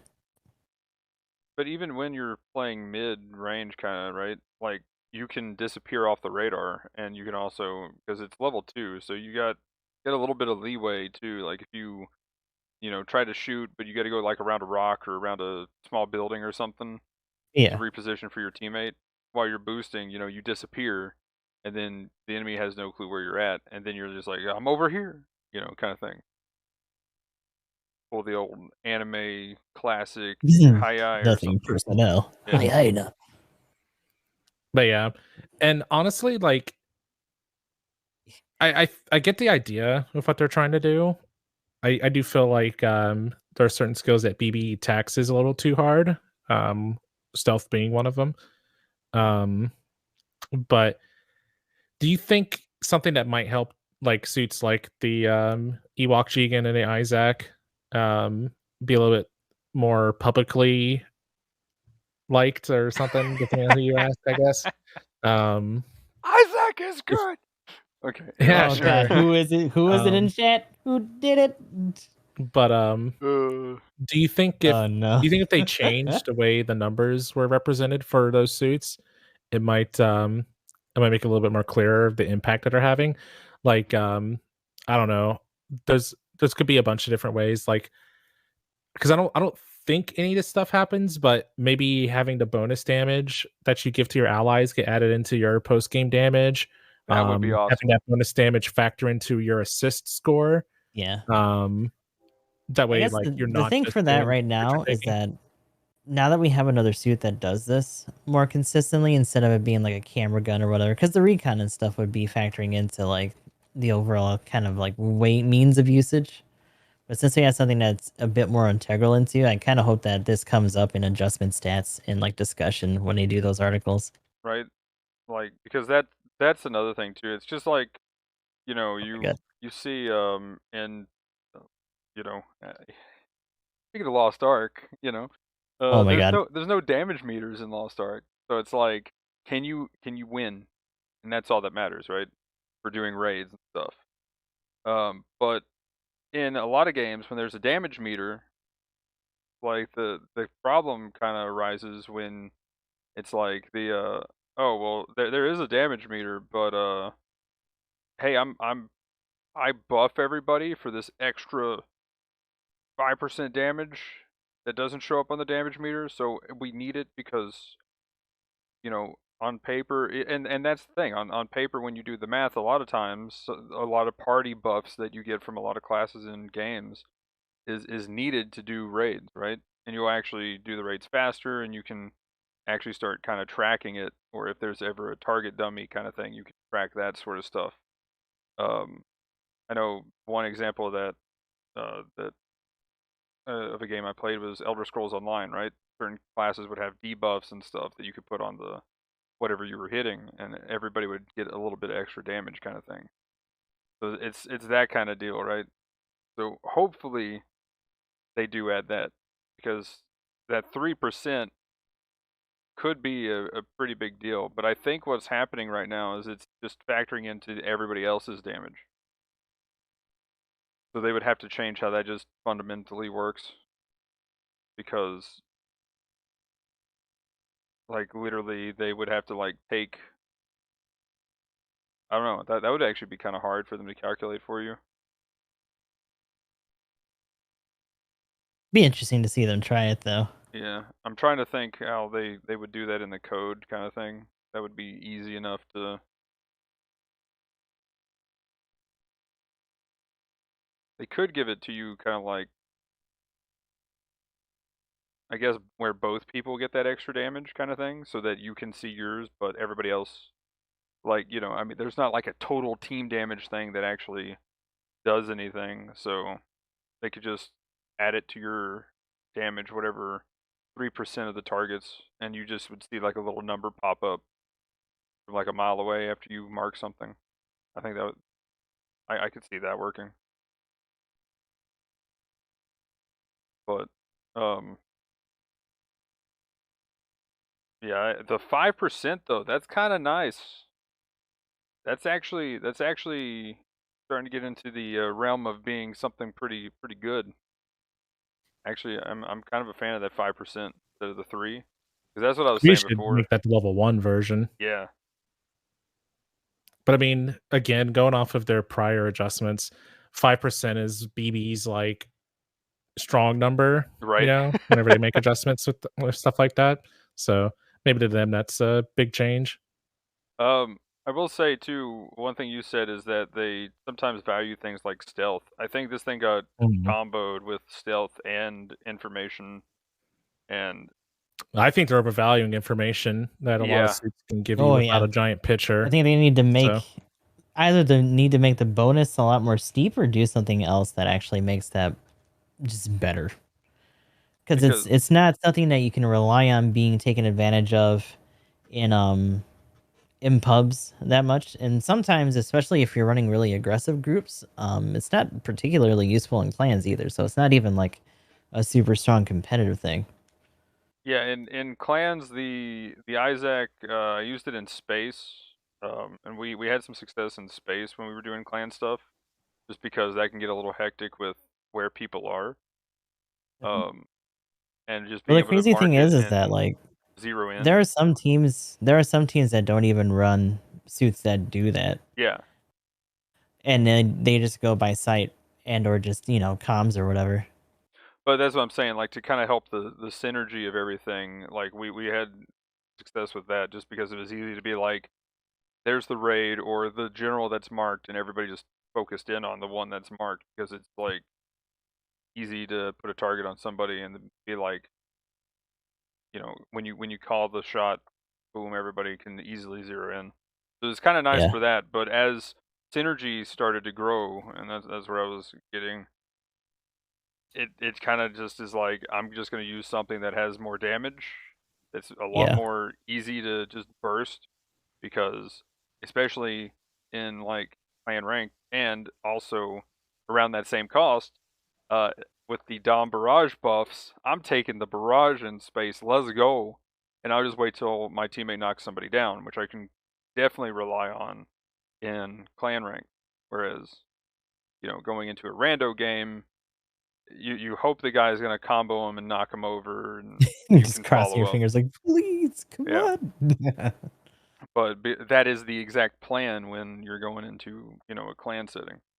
So, let me ask you this: do you think? Because I guess they're trying to figure out how to make the cameras um actively do something. And I guess across multiple people it can add up.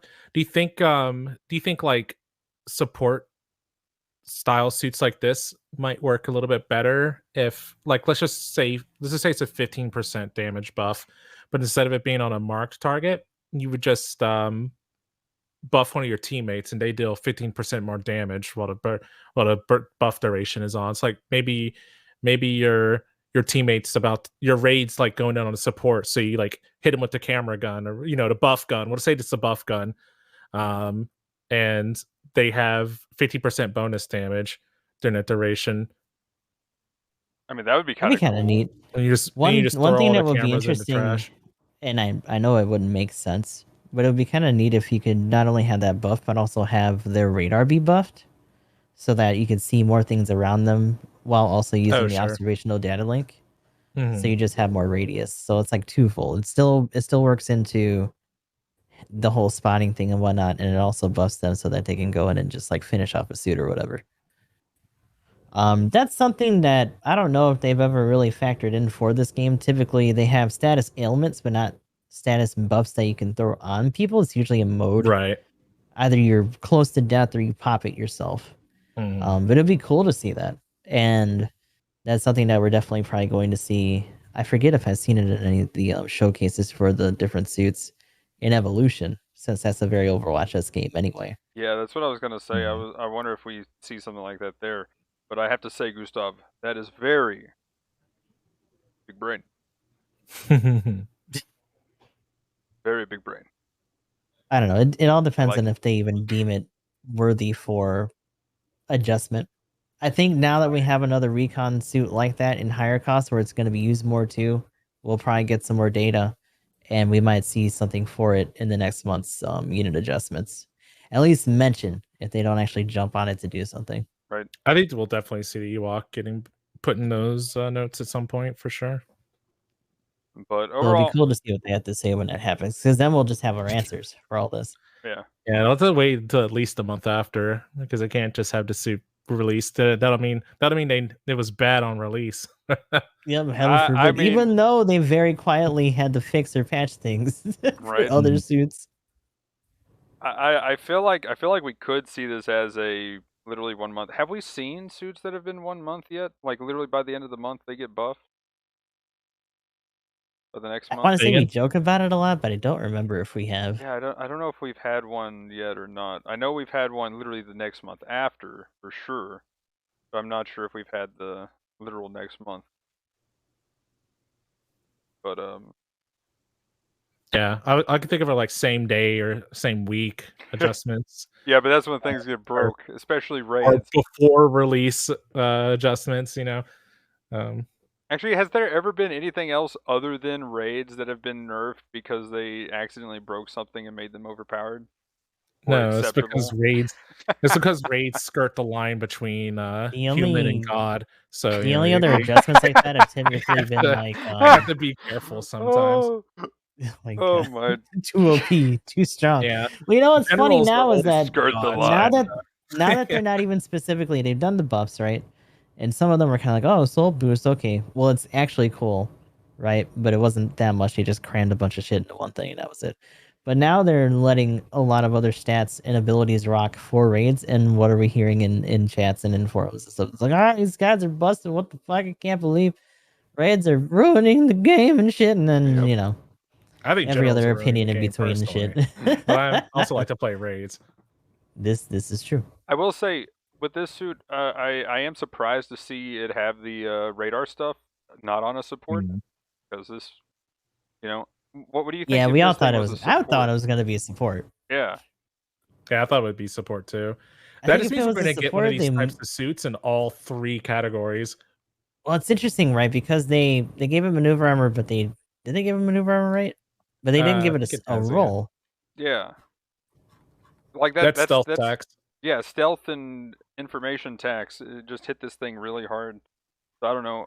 I'm curious to see like what they do. I'm like, it needs overboost or something to kind of compensate. Like, I feel like it's just You know, they missing should too give it much. the EX. I know that's probably something specific for the dark for the Jegan, but having EX boost would be kind of a fun thing for it. Yeah, that's why I'm like, it needs something else, but it's yeah. So I'm really curious to see how they buff it, but They won't. We'll just get the.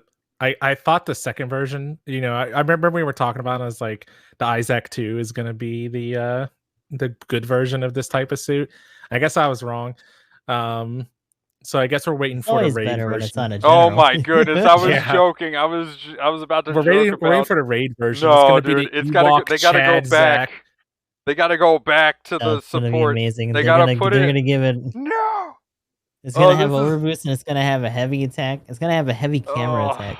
this is what I gotta pay for the dag doll. You know what I was kind of Damn it. hoping for, and I know it's probably never gonna happen on a suit, but it'd be kind of cool. You know how we have false beacon and whatever, so that you can call support fire down on like night whatevers and on all that shit. Yeah. It would be cool. You know how we have those minor like support fires that got introduced for the last boss because they did them in Code Fairy.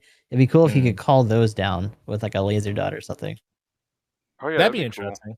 And it would be like a Like the once MBL, a but life kind of thing, and then you can just Mhm. call down like a really short burst to support fire in an area.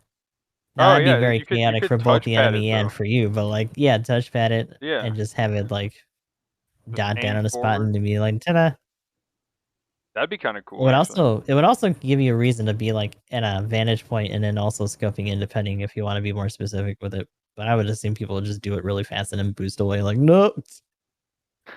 do you think a skill like that might just use the side commute interface? Lock on, that would be how I would like it to be. Yeah. That way you can lock Having on it to be a your dot, especially friendly because of guy. collision and stuff, the way things Mhm. are in this game. Like imagine you're in like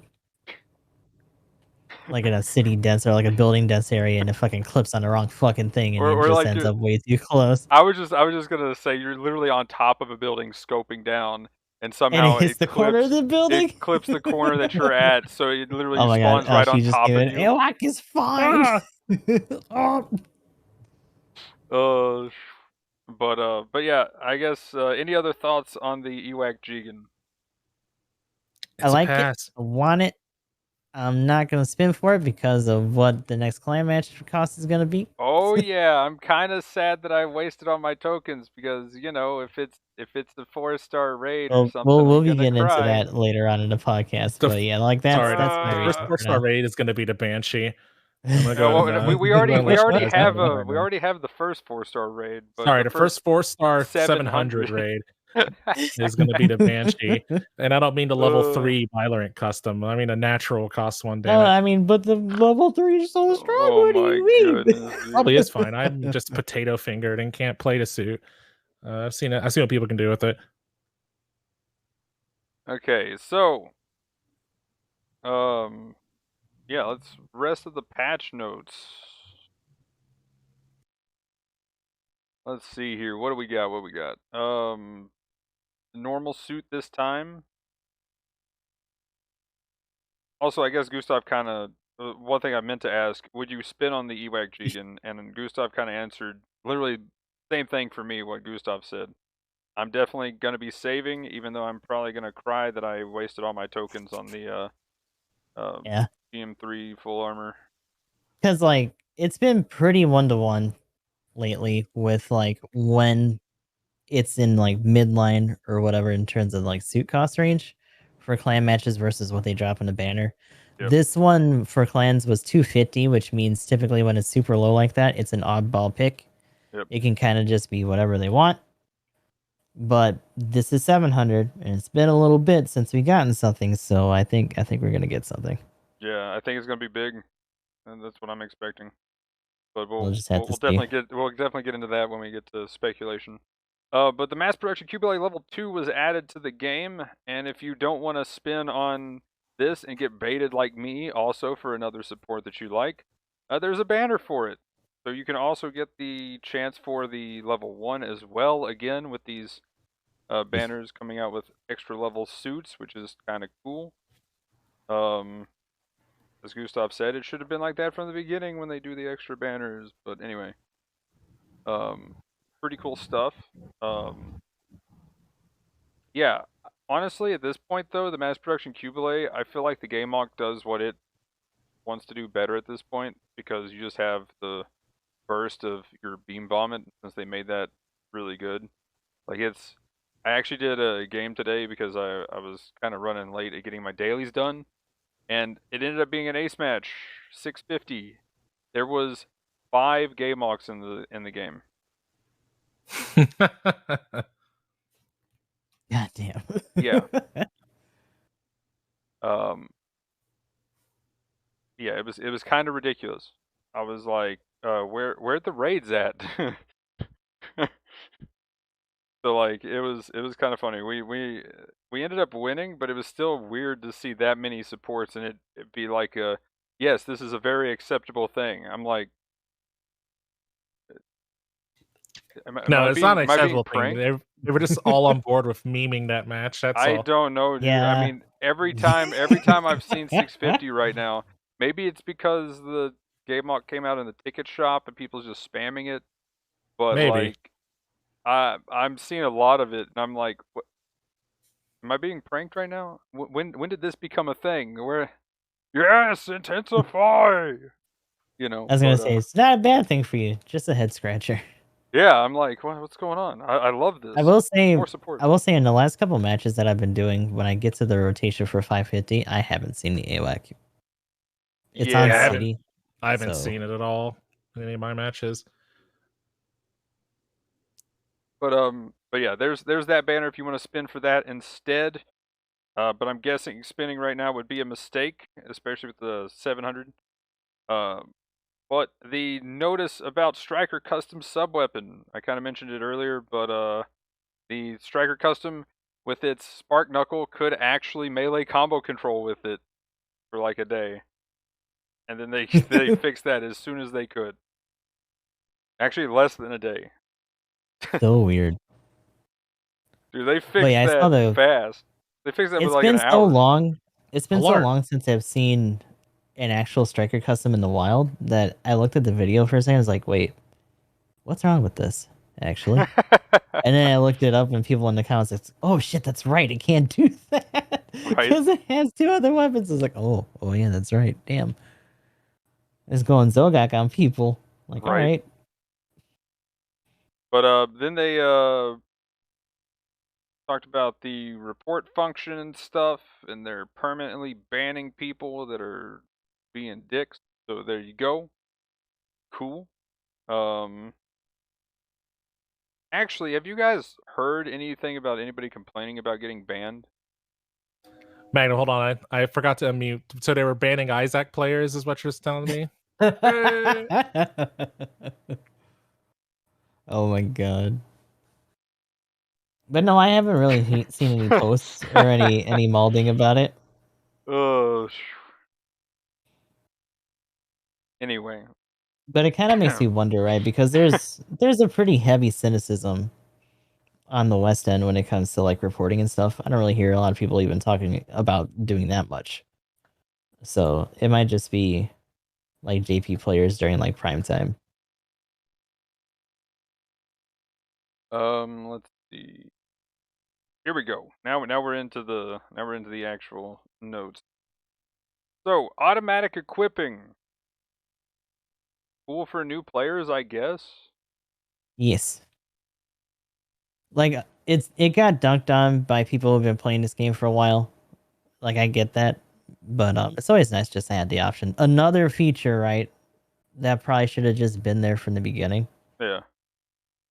Especially so where I can appreciate that it's there. Especially like they gave a scenario in the write-up where it's like, oh shit, I just got a new suit. Oh no, I forgot to fucking set things on it. Well, might as well just hit that, that filter real quick and whatever I get, I'll just rock with it here. So like that's too relatable for me. Sometimes I forget, or like, you know, when we're in customs and like you were like, oh, I'm setting up my parts, I'm doing this and that. And it's just like, no. You've So got like, for 20 those situations, seconds. it's good. And I'm like, we're literally like I got counting this. down. Like, this, like, I don't know what to do. I've got it. I can put parts on it, I believe.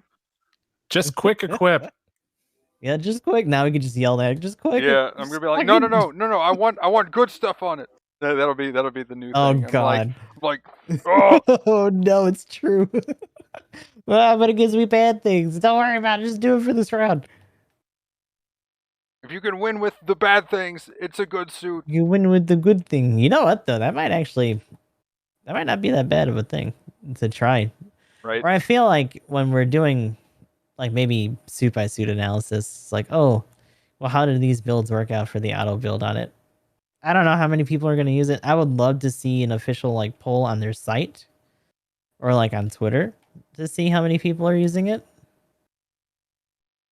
I've been using it whenever I had to do the rare one-off throwaway game in a support, because most of those suits don't even have parts for me.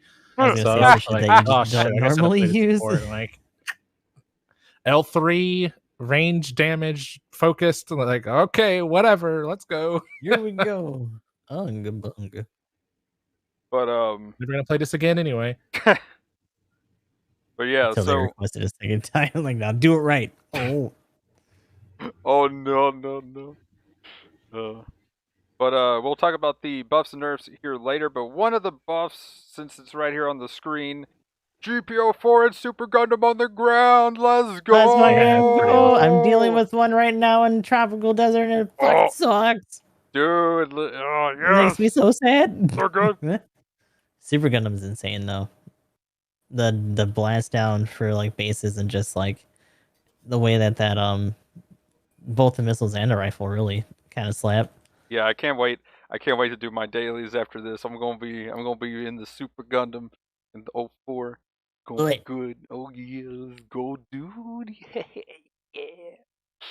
I've heard mixed results or mixed reviews on the GPO4 by comparison.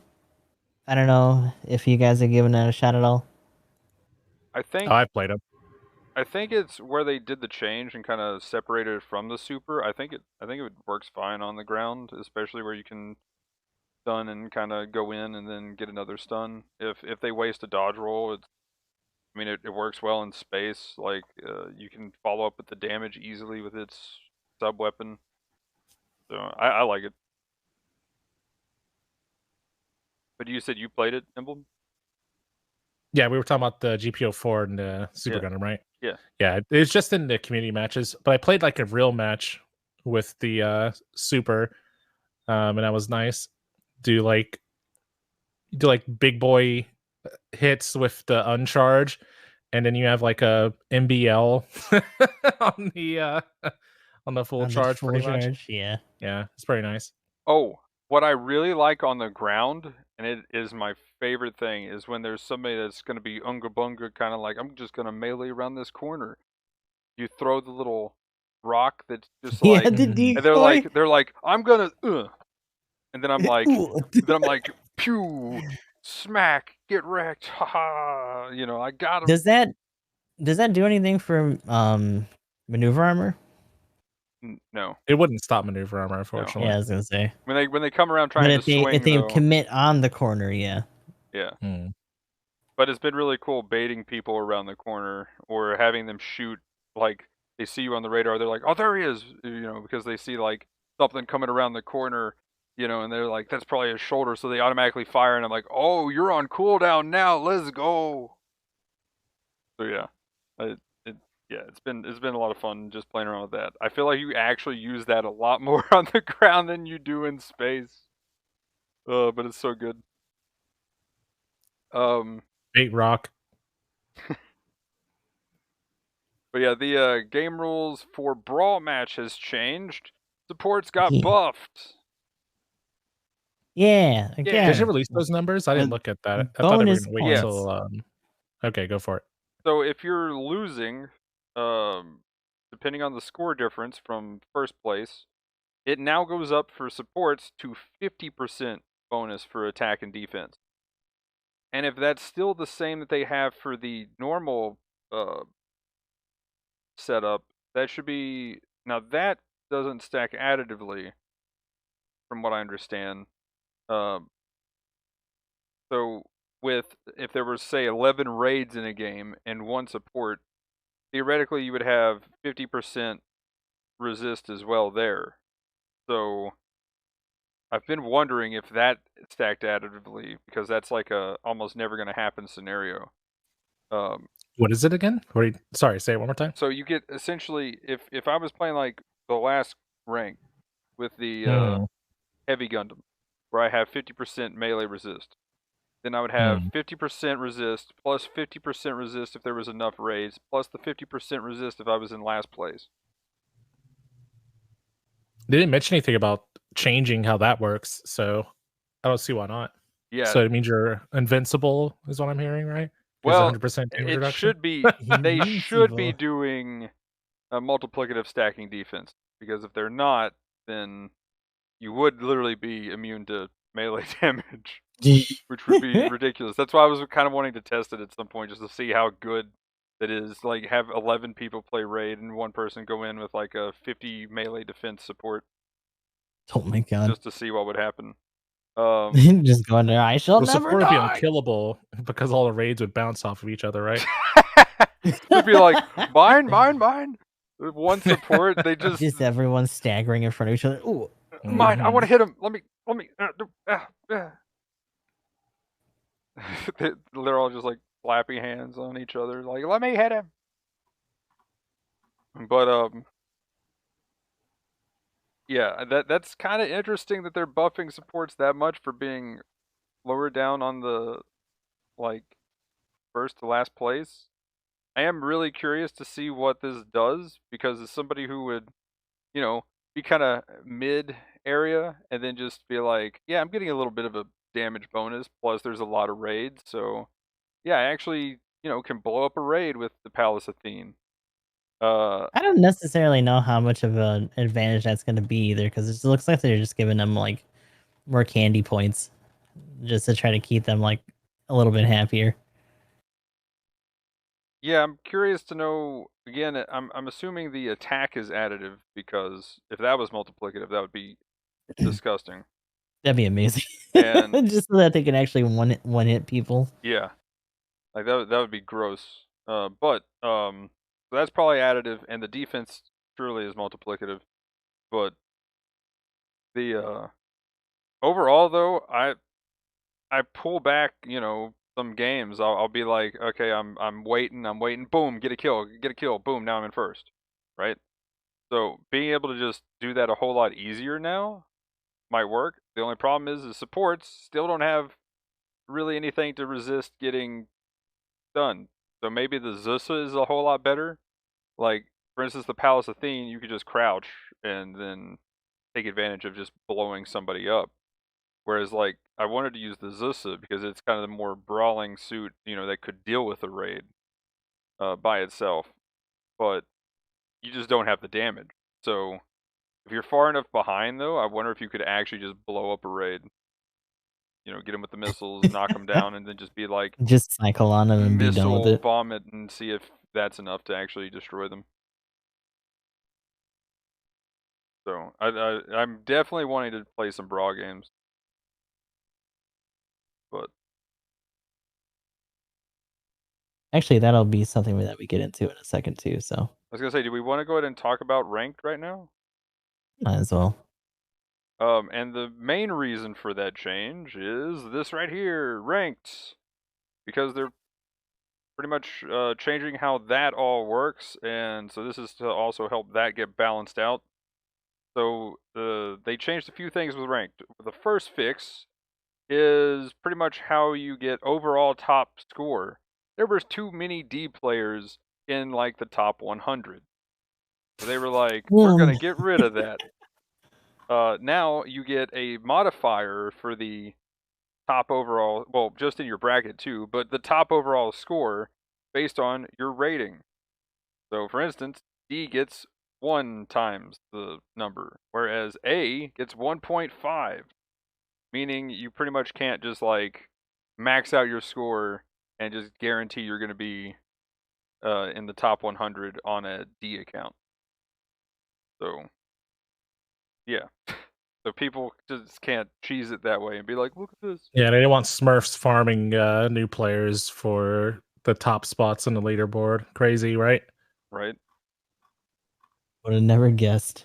Now, I really like this next thing, though, and I think there's potential here for them actually having a really cool system now. The second thing is, before you had your top 3 from one day, your top 3 from the next day, and then they add together. The way they're changing it, and the way I understand it, unless I've missed something here, is now you just play the entire event and you get your top 3, period. And that's your score. Across the entire event. Did it work that way at one point? Yeah, like, it was. I was about to familiar. say that. Like one of the first adjustments they made was from it constantly being. Yeah, because I remember the first one was like all your matches added up, and then people were complaining about neats and stuff like that. Yeah, just so they grinding. made it to where it was like the sum of your best. I thought it was like the sum of your best 3 before. It was still per day though. It still added up. So like, but it was like the sum of the best 3, but it wasn't during the entire event. You still played for the entire week, and by the end of the week, you were like, you had like 100,000 points or whatever. I know that's way too many. So I guess, but, and they don't really talk about it here, but I guess the question with that is, I think the match limitation is still in. Yes, so that's the other thing. So like, that's the difference this time. But there was a time where it was the top 3 overall, and now it's just like per match per day. and then top 3 overall on top of that. Well, you had the top 3 overall for that day, but you could play like the second ranked was you could just play all day. Was the big complaint there. So they then limited it to so many games. Yeah. And then they started changing the game mode, or then they changed how the score works, and they changed the game modes, stuff like that. And now we're getting this literally just, you could play for a week, but it's literally your 3 best games. Which I'm curious to know, do you think they should expand it for time now for so many days? And do you think they should expand it for, because it also shows an example of 9 games. So I'm curious whether, because the way they're showing it here, there's 6 for day 1 plus 6 for day 2 on the first example. And they've just got 9. So do you have like, over like 3 days, you just play 9 games? Or is it, got day 1 and day 2 and day 3, for instance, but each day has so many games you can play, kind of thing. That's literally what I was just asking.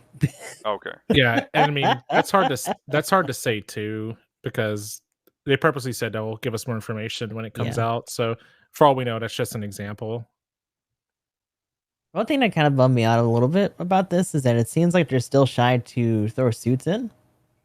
It seems like they're saying just like unique emblems and like other like cosmetic stuff for the like more material changes outside of like the resources that they give you, depending on your placement and stuff like that. So I don't know if maybe we'll hear more about that as well when they do the actual announcement.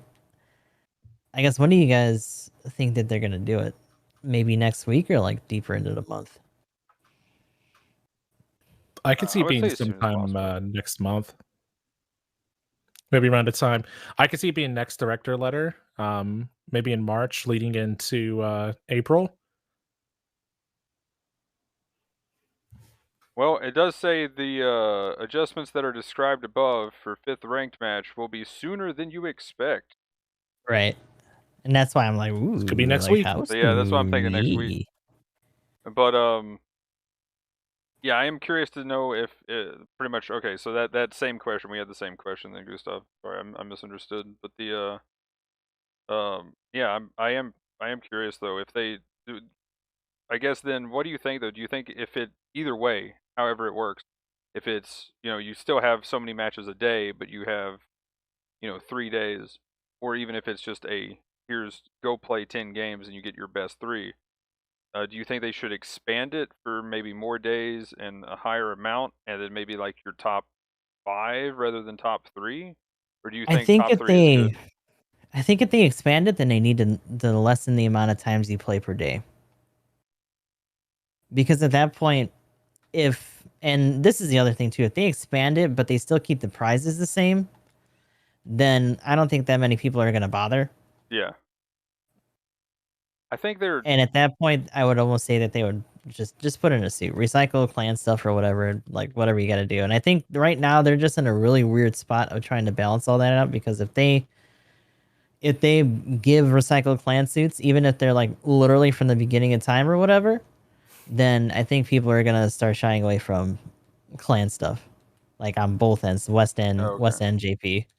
So they don't really want to like talk about that or try to get into that too much, which is understandable.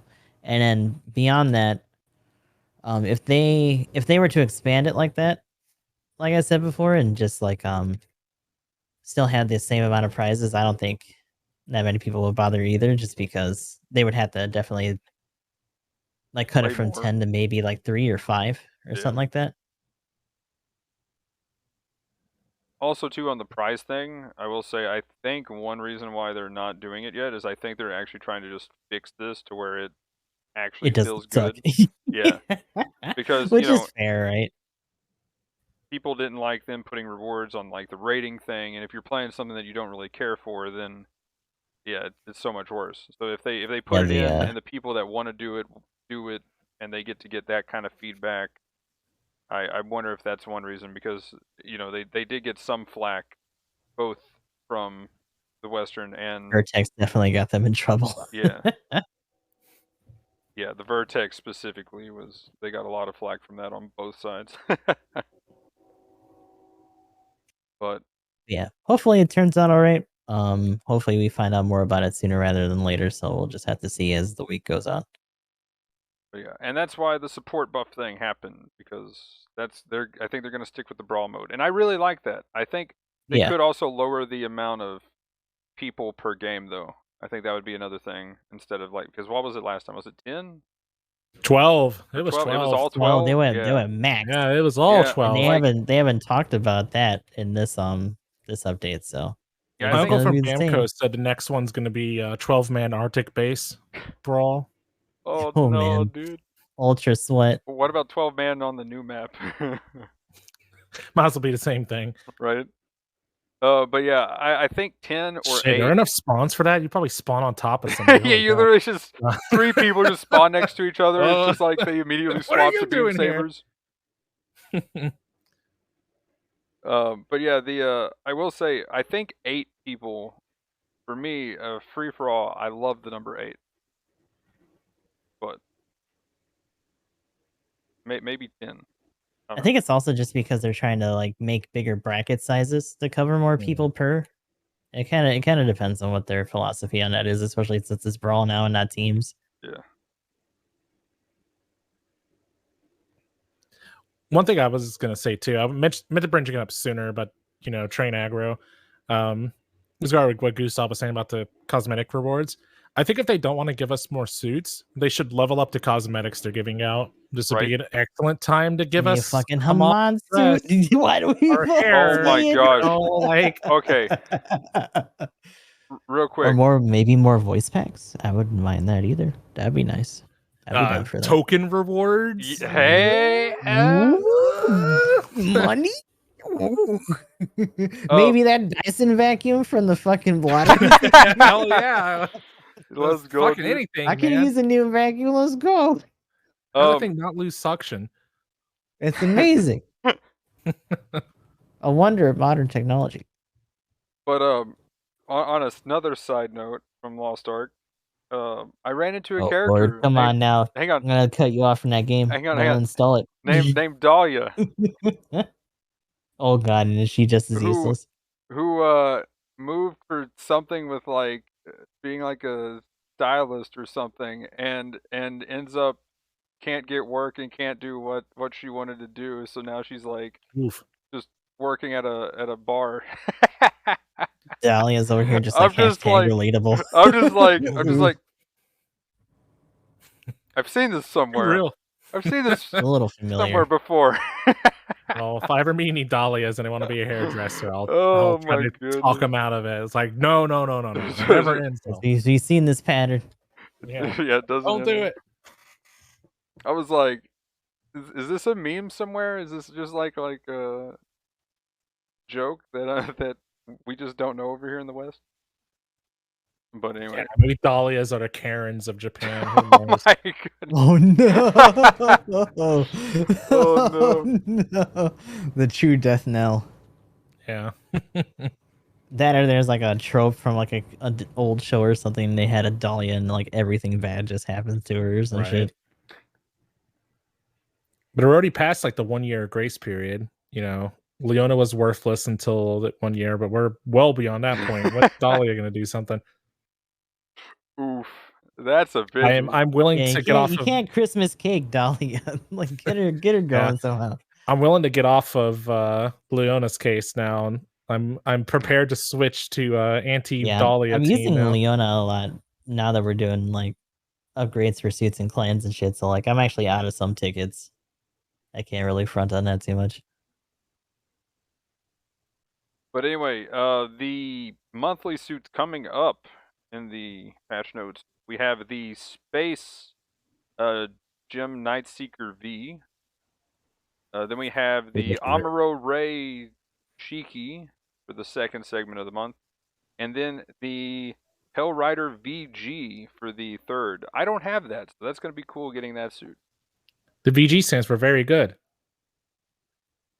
It's growing on me. Not gonna lie. When I see one now, I'm like, go destroy the raid. It is definitely a raid hunter. Is really how I feel about that suit. Like not the worst thing ever, huh? But next thing though, if nothing else for that, the ticket shop stuff that we got. Mainly the two things in this, because there's a lot in both the DP store and the ticket shop. The Mark V Gundam level 1 and the Gameok level 1 are both in the ticket shop now, so definitely look out for both of those. Gameok. Real quick, since you brought up the Amazing. Mark V, since Magnum derailed the Lost Ark when we were talking about vacuum cleaners, I just want to mention that in Relayer, one of the characters, no. Mercury, has a funnel suit, and that it's just painted blue, but it bitch looks just like the Mark V. And it's just because it's a blue robot that has funnels. And I know it has incoms or whatever, but you get me. Every time it does, I was like, yeah, get a Mark V. All right, continue on, Magnum. I'm really mad though, because like I lost my connection during that rotation of the RT shop and I couldn't fucking get it. I still don't have a Mark V on either of my accounts. Oh man, That's bad, man. Yeah, hopefully it hits again. Hopefully it's not like me and the heavy Gundam. Oh god. Yeah, I had to wait till it hit the DP store, dude. But I mean, I've talked about the Gameok enough.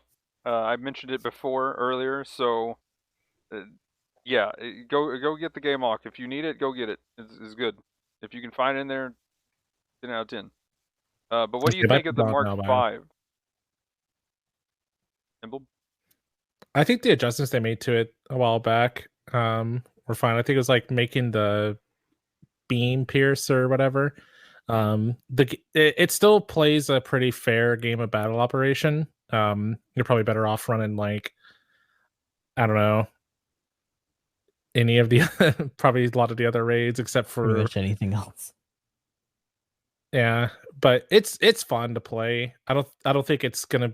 The Mark V unfortunately isn't like a meta defining suit by any means, but it feels really good when you slide in and slap somebody for neutral and they don't see it coming or something like that. And it has the tools to get in there. You could still stop people with the incom setup with the shoulder or the waist cannons or whatever.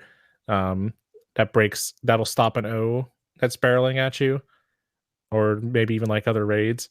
And I mean, when you lock onto the support, you're pretty much going to stun it. So it has pretty nice output. The only problem is you probably aren't going to like one combo. Maybe if you use a tackle, I guess, but that might put you in a bit of an awkward spot. But it's fun. It's solid. I honestly don't really, unless the Mark V is just your suit, I don't think it's worth spending tickets on.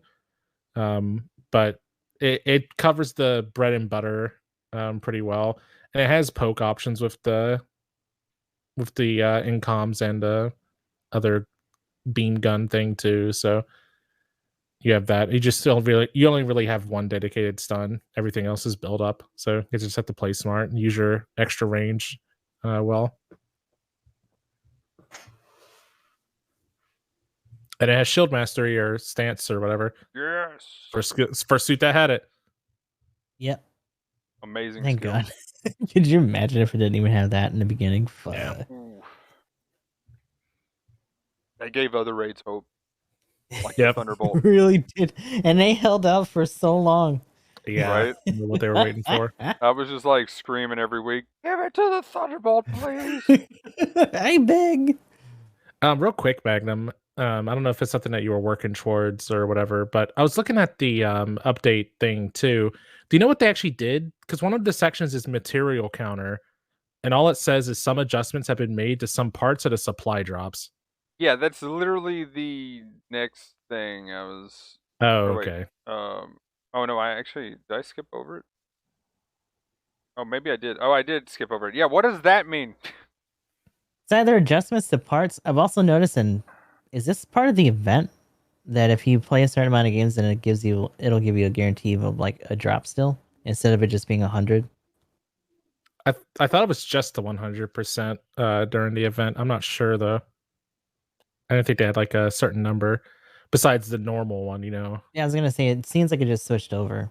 Like it was that for the actual event, but now it's like mentioning that at the bottom because someone else read it aloud in a stream the other day, and I was like, damn, huh? Well, they're talking about the material counter though. It's like are you saying like that might be talking about the post match drops? That's what I thought, because I don't know if they Okay. have another Huh. name for it. Yeah. Because when I think of material counter, I think of Carrie's Stores. function, or not Carrie, but Katarina's functions. Yeah, like DP store, RT store, or whatever. Yeah, Like it might be banner price adjustments, drops. but they just weren't like specific about it. But there's also nowhere Maybe. else in the site that talks about any of that. I'll see if I can get clarification. Yeah, I'm looking right now at the shop itself. I was gonna say maybe they lowered some ranks, maybe, please, for goodness sake, but no. I mean, that would be nice. Yeah, looks like stuff is still ensign that should be like not even You got to do a rank like master crunch for that, huh? right? Prices doesn't look like they've really changed. I wonder if it is the recon crate, because they could call that a supply drop. Oh yeah, maybe I should look at it in JP too. Maybe it might give it a bit more context. Actually, that's a good call. But yeah, I was wondering what that was too. That was I was gonna ask you guys, like, what do you think that means? What does it Okay, mean? so on the JP site, it says supplies distribution bureau related, partially adjusted to production when requesting lottery distribution. So it's something to do with banner pools. Like maybe drop rates. Maybe it made it to where you don't feel bad when you do your fucking 10 spin and it's like 30 weapons and a helmet or something. I don't know. Well, I guess let's look at the item list real quick, Yeah, right? that's what I checked there, and I will say, like, the percentages and the quantities don't look different. So I don't know. It's only removed 4 things. That's weird. Yeah, they removed the Zaku Marine, the Sub Rock Gun, the Plant Double Beam Sabers, level 3 or whatever. Oh, I guess they technically removed 5. It was 2 levels of the Zaku Marine, and Ashimar's main beam rifle.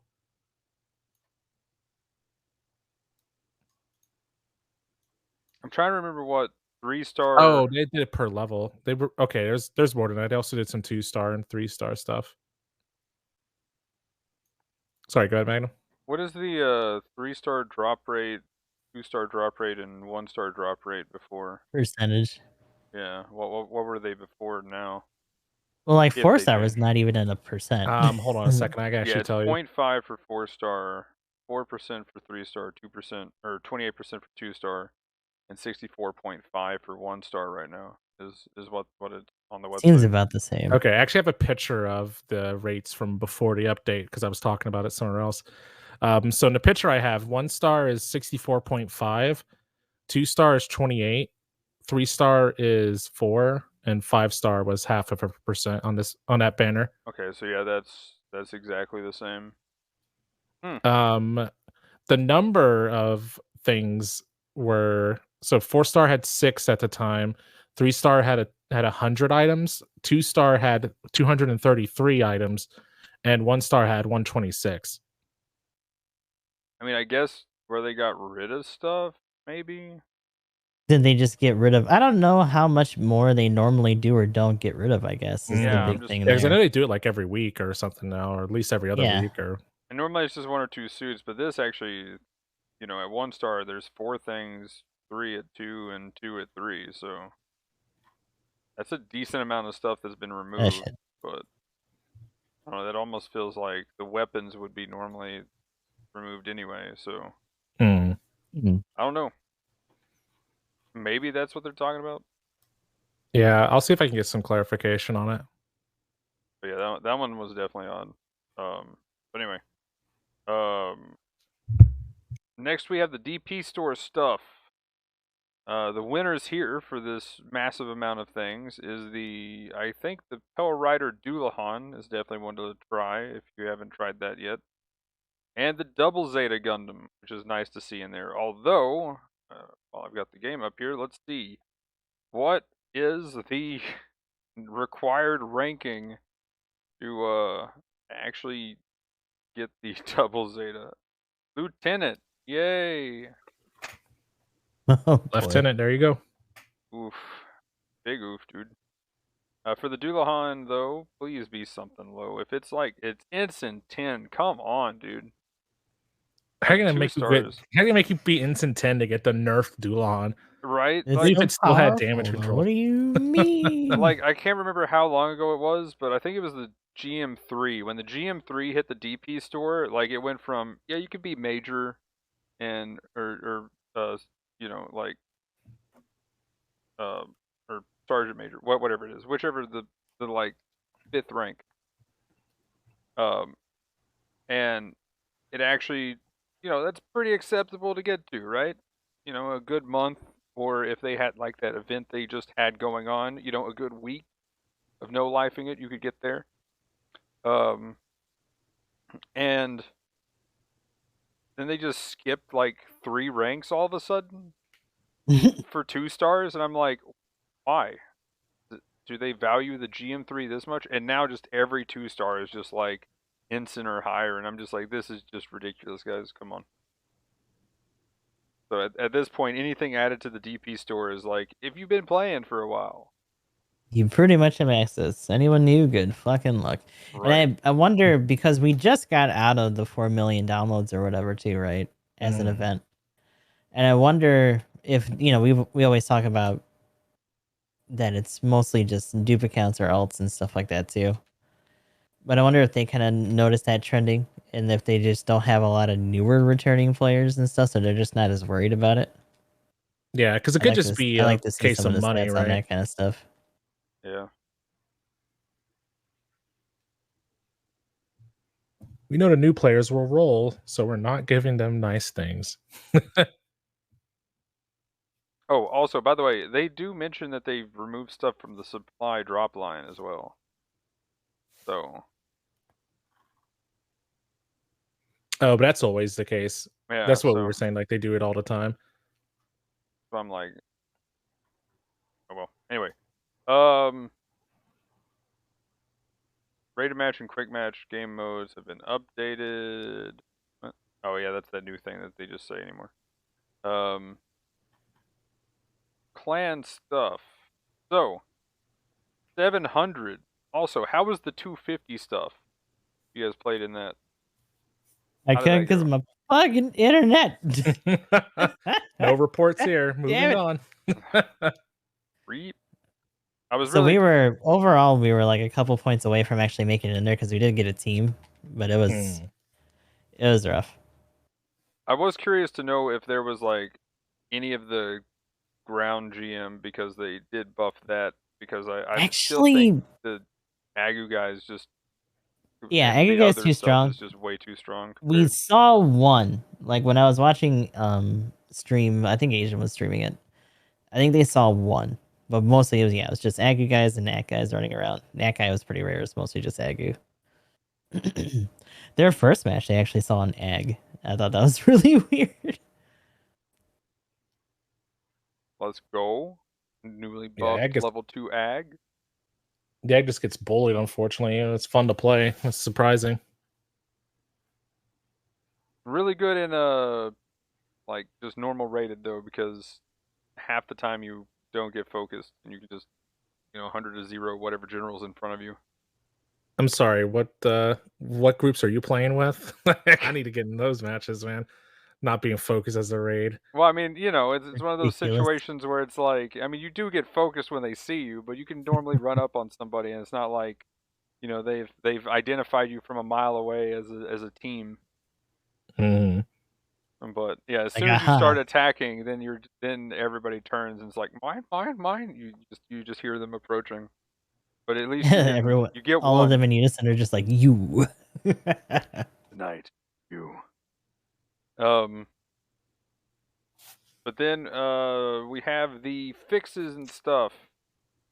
They're on the screen now, but the main one that I'm kind of excited for is the Dagdaw, because the quadruple shield cannon thing would, depending on, if you got stunned or whatever and tried to shoot, or if you're recovering or anything like that, it would just go off to the side or somewhere. So hopefully that's fixed now, because I've complained about that. We're trying to shoot that wall? Or the ground, or space or something. Yeah. Apparently, I was aiming for it. But yeah. Now let's see. Previous buffs and nerfs. So let's get into the buffs and nerfs.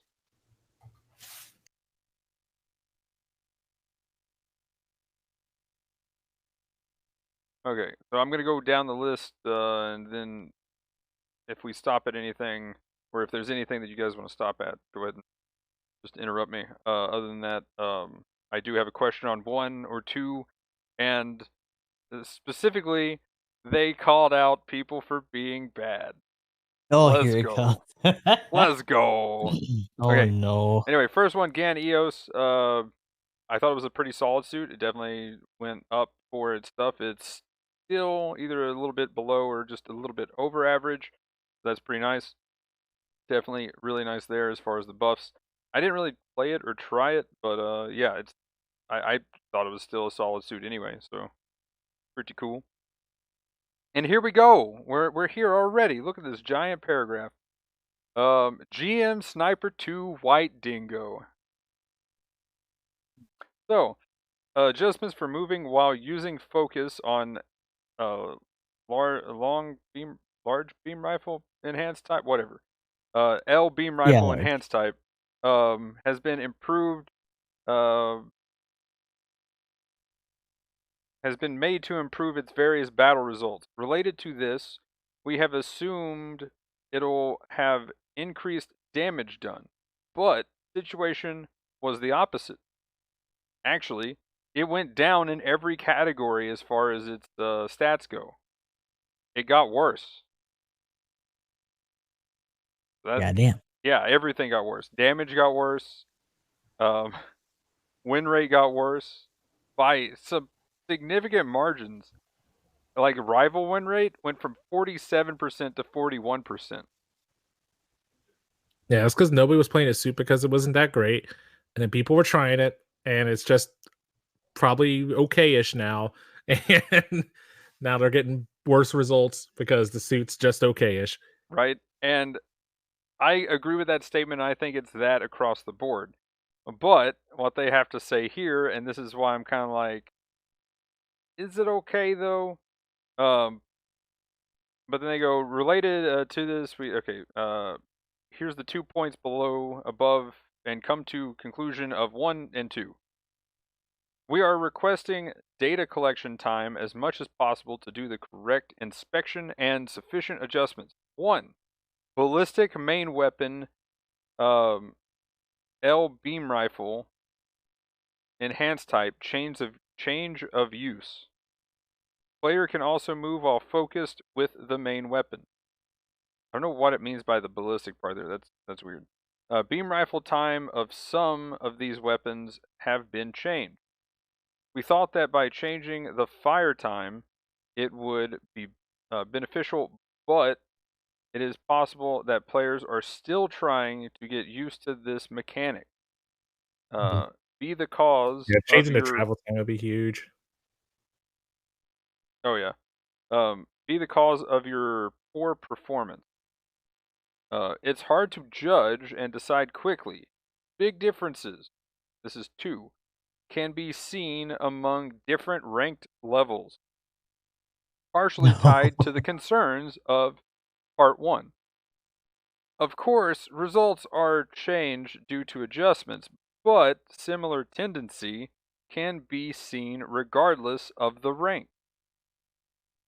When an adjustment to increase damage done is implemented, this happens on each rank level, and damage done even when A- and A+ players are compared, there is win rate change of 8% and above, which leads to a different adjustment case than other units. So actually, is that saying that A is also going down, or A+ is also going down? Because I It read says that... that there's the tendency is across the board. Yeah, okay. When I But that it first was read seen that, a I little thought it bit was... more at lower. Yeah, because when I first read that, I thought it was saying like the difference between A- and A+ was 8%. But Okay, so that actually sounds like it went down across the board, even at A+. Is that what you guys are understanding that? Or Because they always talk about the fact that they've been getting samples from like slightly higher, or at least trying to go on the higher end for some of that too.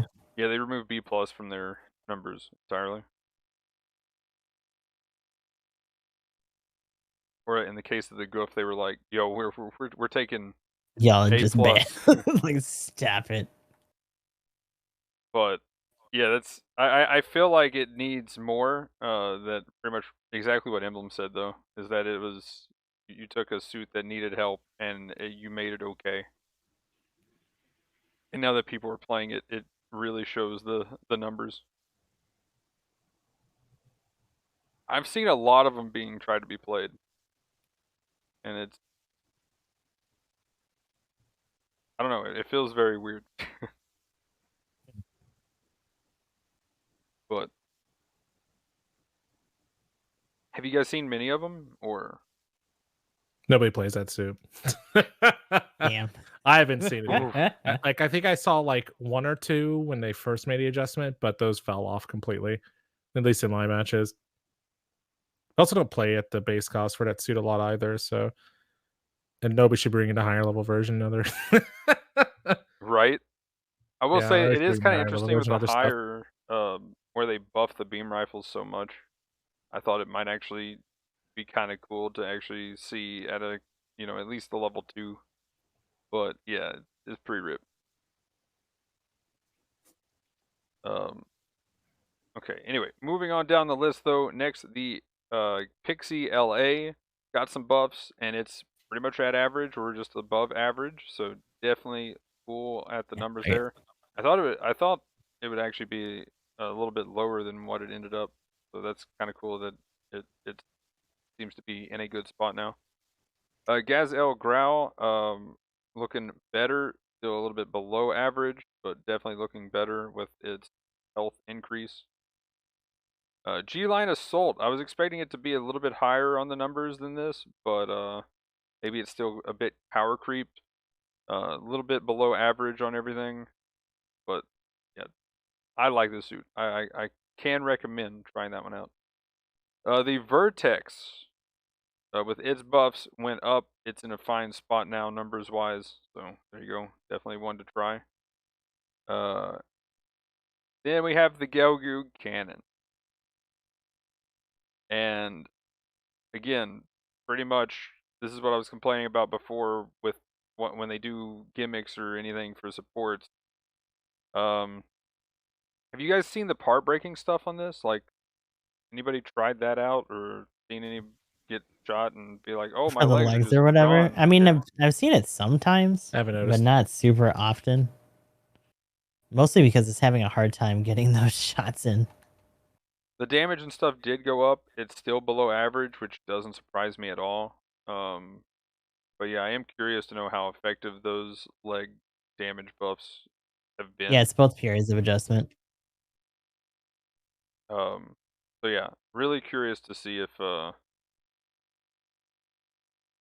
do a little bit more with that. But it's one of those problems every time they buff supports like that, or like this next example. I feel like they need more because they're at higher costs like that. They're lacking defense options. But then we have the full armor type B. I've definitely played this one and tried this one out. Feels a bit better, but could use a little bit more. Damage definitely went up above average, but win rate and rival win rate still a bit lacking. And then the weapons rack, also same deal. It got the same problems except for worse as the full armor type B. It's slow. So, but either way, definitely does feel better. I tried the weapons rack a couple of times. Moving on though, now this month, first up, we got one general that got a buff. And I'm pretty hype about it because I still think it's a lot better than what people give it credit for. The Marasai. It got 5 melee damage, 5% melee damage. Rotation went up by 3 to 63. The Beam Saber gained 100 damage and shortened the weapon switching time. And the Sea Serpent got a cooldown of 5 seconds rather than 6. So yeah, looking pretty good.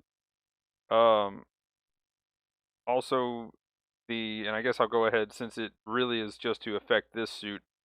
The Fedayeen prototype rifle got buffed. Cooldown time from 1.5 to 1.3. Now the uncharged shot pierces, which is amazing. The level 2 damage went up by 145 to 2350. Shorten the cooldown when doing a charged attack as well. Increase the accumulated stagger value of the stagger when charged attack. And the level 2 increase the charged attack power. Actually, what does it mean by the, I guess it's just same cooldown time no matter what, still 1.3. That's not saying the charge time is faster, right? Yeah, I would take it as the time after a shot or something. Yeah, I was gonna go ahead and look it up real quick. While you're looking, I'll also say the Night Seeker V can use the prototype fading too. Thank you so much. Said it only Has affects it the been? Mars I side. know some people were giving it a shot. I don't know Yeah. if that's actually going to be what people stick with, though. Yeah, Well, yeah. I personally still like the GM rifle. Like, I can see the value with the long poke, but I don't know. I guess you would just use the extra range on the proto fading saber mode to initiate instead of using the stun since you have stealth or something. But I don't know.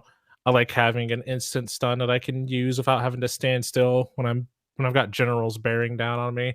So who knows?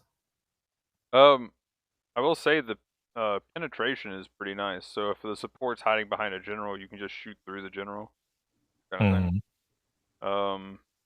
I mean that's the big thing is that the normal fire gain the pin, and it's still just 1 second charge time. As well as get to see the Night Seeker V's stats, which doesn't surprise me at all. The rival win rate 37% to 51.5%. Well, that's with the prototype, I'm assuming. Yeah, with the prototype, it's 37%. So yeah, probably nobody using that is probably the main reason there. So yeah. Before it was very bad in my opinion. There was no reason to use it over the other weapon. You have 2 melees and a knee stagger. You didn't need the other weapon. Damage done is significantly less too. Amount of mobile suits lost. Surprisingly less because probably the people are playing it They're all as a being sniper. cowards. Right, exactly. There you go. 57.2 win rate to 50 or 47.2. Sorry. Yeah. So both kind of things with the Mars side as well. It's definitely a bit down. So glad to see that that's getting a buff. I will say the charge damage though on the Fedayeen is gross. Like if you hit a raid, you're talking like 5k damage, and if they up that for the level 2 as well, like that is disgusting. It felt good to hit with, I will say.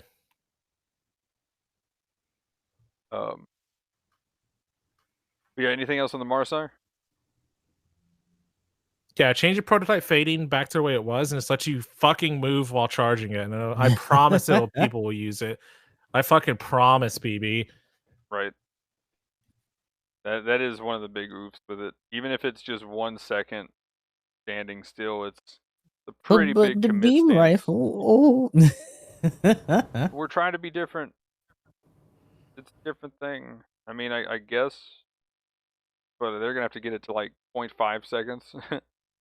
It's one of those things where it's like they're trying to make it different, but like making it different makes it suck in this case. Right. And it's just kind I of just don't know why they it's feel a like hard it has sell. to stand still. Just make it the prototype fading, but because they want it to be, or the regular fading, but because they want it to be at lower levels than a prototype, just make the stats a little bit worse.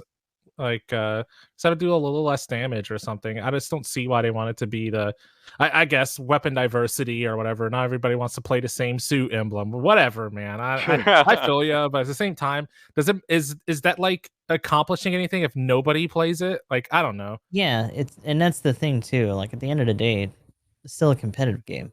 Yep. So it's not just video game; it's a competitive game. So it's like you really gotta balance it for that, because otherwise, yeah, it's just gonna collect dust. Because the people that do try to use it are gonna either get a bunch of hate mail and shit if they actually get fucked up bad enough, or they're gonna have to try twice as hard to do the same shit that other suits are doing. Or if you ever try to queue with it, people just dodge. That too. Hey, they would never know because they can't see your weapon loadout, so you're fine. I mean, nobody really likes the other BR in that thing either, though. That's another thing. Like, maybe they Right. could buff that or just make it so it does more shots or something, but I doubt they'll do that. It's like, no, but it's the rifle. That's the problem. It's like, okay, The you go Marseille is ahead an and figure energy it out rifle then. too, right? I don't think it's ECAP,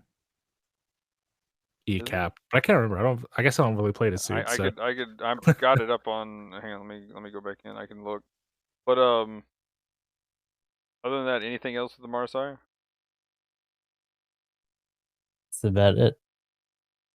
Next, we have the GM ground type, the 250 raid version. Also, the beam rifle is a ammo base, 6-shot, 7-second cooldown. Oof, that's kind of oof. 16-second reload time. That's why people don't like that extra beam rifle. Worse than a bazooka.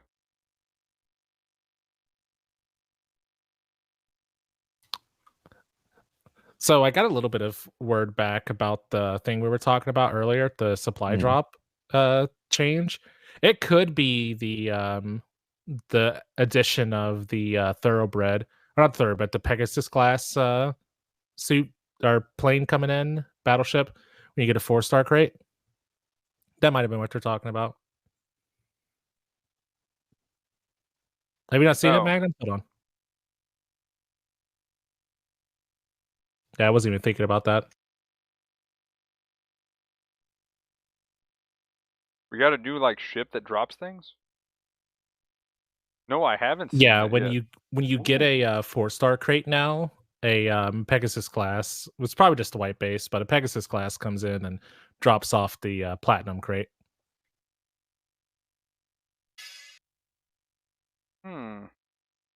Oh, that is straight up white base. That is funny. That is kind of cool. Ooh. Okay, nice. But anyway, the GM ground type.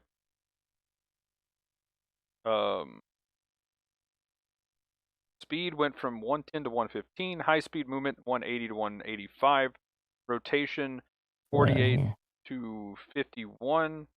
Level 2 gained thruster output increase. Level 2 also gained reacting booster program level 1.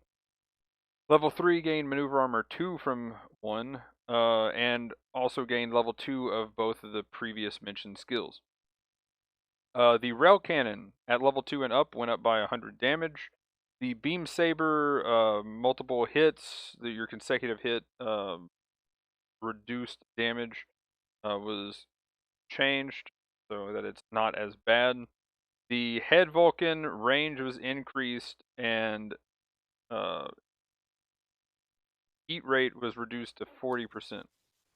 I still think they're talking about its It's pistol. a I pistol. think they just put the wrong name. Yeah, I was like, wait a minute. After I read that, But I could probably find out. yeah, no, that's definitely the pistol because it has 40%. I'm looking at it right now. Okay. So, and then increase the accumulated value of stagger. Like, do you have the percentage on that? Pulling it up now. Give me 1 second. Hold on. But overall, I mean, pretty much what we talked about when we talked about the rank stuff, it's definitely, compared to what else exists there, still needs more. Also, can we get some other buffs? You know, like the Zaku one maybe getting a skill? It got a new skill. Got assault booster. Oh yeah, that's right. What else does it need? You can jump. Yeah, what do you mean? Jump and shoot, man. Got it. Oof. So the adjustment made to the beam saber attack, secondary is up by 20%. So instead of doing half damage, it's 70%. The range was increased like we saw. Stagger rate went up by 10. So it was 25, now it's 35. Ooh. Okay, that's not bad.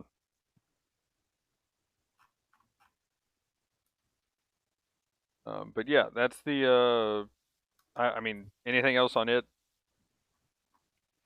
The only weird thing about that is like the rail cannon only does a 40. So I mean, even if you're trying to break maneuver armor, you'd have to shoot him twice with your gun afterwards, which I guess isn't too hard. Maybe Vulcans, 75, 2% on Vulcans. Maybe flinch them out quick that way. I don't know. I mean, the rail cannon, unless you're shooting something with maneuver armor, or I guess you hit the shield, it's gonna stun anyway. So Well, yeah, but that's what I'm saying though. yeah, Like I was just looking at like the values because they increased it, but if you can't do like a hit into a swap and do a stun after the first hit, like Yeah. maybe they should have made the rail cannon better and not the pistol. Increase its stagger threshold. But it'll be interesting. I mean, the changes are good and good changes help, so maybe that's what it needed. But I think if they felt like its stagger value was low, they should have raised the cannon instead. still feel like this is gonna be under average for sure. Mm-hmm. It may well be. But next on the list, something that's also needing some love: the Desert Gelgoog. Oh God. Sadly, Wait in a while. I don't think it got what it really needed, but you know, rotation speed up by 3, high speed movement up by 5, and then movement speed from side and backward increase. That's always a good quality of life. Heat rate for its beam rifle went down to 50% from 55, and they reduced the heat rate when using a charged attack. I don't know if you have that number up, but that is it. I don't think that's enough to make up the difference for some extra. I mean, definitely some damage, right? Because you can definitely spam it. I think and get out 3 shots easier with spamming. I Yeah, don't but know. say I like that they raised it. I've overheated my gun trying to one shot to support plenty of times with that suit, so I was like, "Ooh, that's awesome." Yeah, so hopefully that's enough to compensate, but I still feel like it needs a bit more, personally. Focus went down from 85% consumption to 80. Okay, yeah, that's pretty standard for them. Um,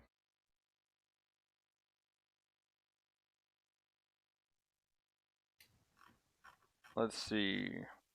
Then we have the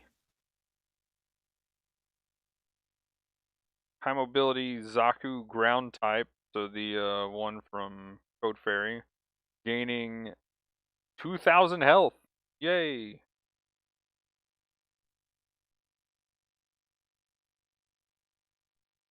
Which, interestingly enough, has pretty good stats overall. So I'm actually, other than, you know, it dying a lot, is the only thing that's really down. So I'm curious to see if not only does that, you know, fix its win rate, but also does this put it way over the top, because that's a decent chunk of health for a raid. Yeah. Yeah, I like the AS. Again, I don't get in that cost range all that often, but I like Alma's suit. It's pretty nice. Then we have the GM. Well, okay, the rest here, and also that one, reduce thruster usage when starting high-speed movement. So the rest here pretty much just have that. So nothing really, not really a buff, I guess, as far as They were just catching up those suits yeah, that missed the rate adjustments, is what they said. Yeah. yeah. So GM Spartan, the Clan one, the Pixie LA, and the Titania. So there's those. For the supports now. So this was pretty cool to see, which actually, by the way, guys, we were talking about something getting buffed literally the month after. Here we go, the RS Georgia. Ta-da. Yeah, I guess so, right? Well, the case in point then. Yep. Boom, done. If it hasn't happened, it happened now. Because Oh my God. the stats on this thing Ooh, was Lord. a lot lower than I Mm. was expecting. Now the win rate's about the same, but the rival win rate, I was not expecting it to be 40% to 50%. That is a big oof, and almost 10k difference in damage. I could kind of see that because you kind of have to get into melee, and if you don't melee with this suit, you're missing a huge amount of its damage. So I wonder if this could be one of those skill gap things, but also as a support player trying to get into have to melee to get your combo off, kind of can be oof. So they buffed it actually what I think is an insane amount. So if you're already doing well with your melee combo and stuff with this suit is now going to be absolutely amazing for you. 1000 health, which is always nice. The massive sniping beam rifle, reload time was decreased rather to 12 seconds. So now you can just full charge and get that back faster. That is amazing because it did feel a little weird that you would full charge and be like, well, I shoot you with the missiles. I can't go in right now. I would poke you, but I can't get in there. I'm a support. And then the charging time went from 5 seconds to 4 seconds. That is huge. Like an entire second off of that heavy stun. Pretty big. Shorten the weapon switching time, which is always nice. And the recovery time, so your the commit stance is lessened. Thank goodness.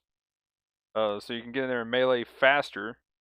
So if you just normally shoot or do the full charge, you can get in quicker. That is amazing. That was one of my biggest complaints, if you guys recall.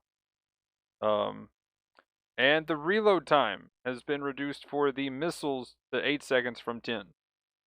So if you're just spamming range stuff, that's definitely going to be, I don't think that's going to make up a 10k difference, but that's probably at least 2 to 5k difference with the way they've got this set up for reload time. And You're punished less for overheating at the very least. Yeah, which isn't bad. Hopefully, this makes it a lot more consistent, and you can actually get in there and poke a little bit more with the rigidity time being reduced. So, I like it. I'm definitely gonna be playing this. I'm a fan of the suit. Definitely a lot of fun to play, but yeah, it's one of those you have to kind of melee, and it's hard to get in with the support and actually melee because it's just like, oh yeah, I shot, now I'm headed in, and it's like, no, I'm gonna stun you. Because there's nothing you can do. Feels bad, man. Support. Let's see.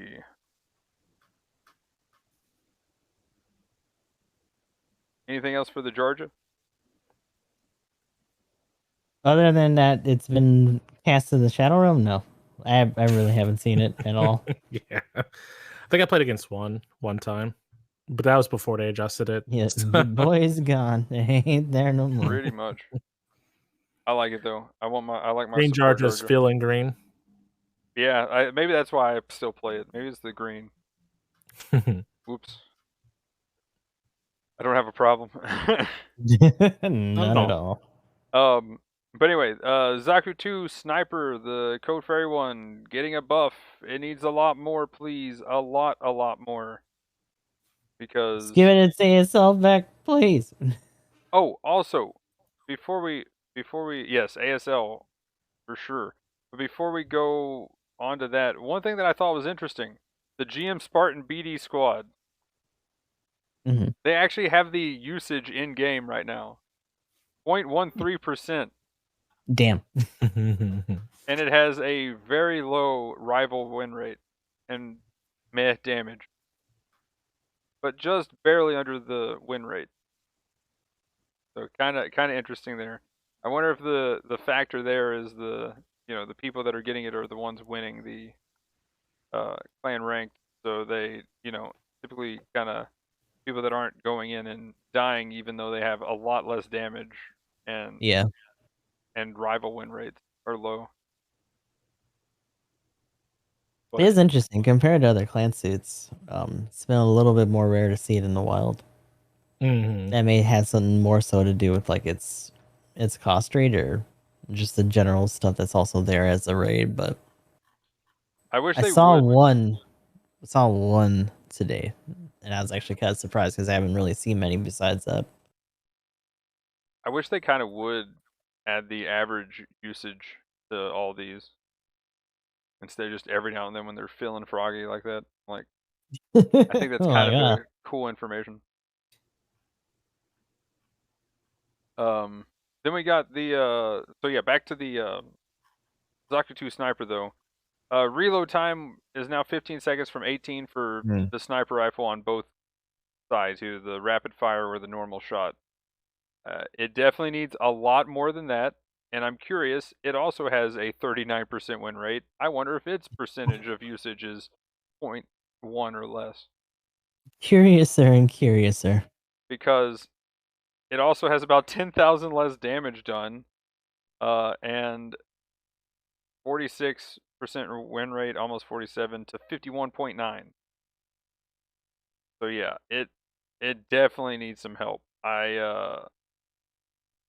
Yeah, I don't think this is going to be enough. I imagine this might go to like 48% win rate and maybe 42% rival, and like who knows, like maybe not even 50k damage.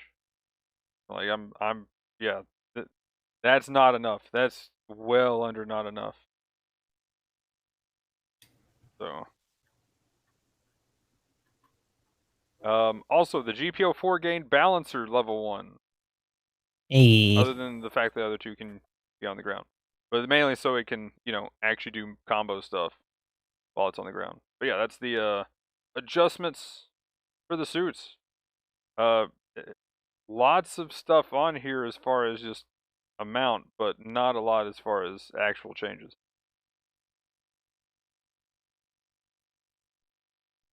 Then yeah, okay.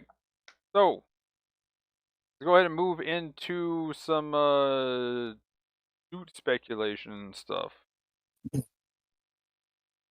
I think me and Gustav are in agreement with the 700 thing. Emblem, do you agree that we're probably getting a something big this week?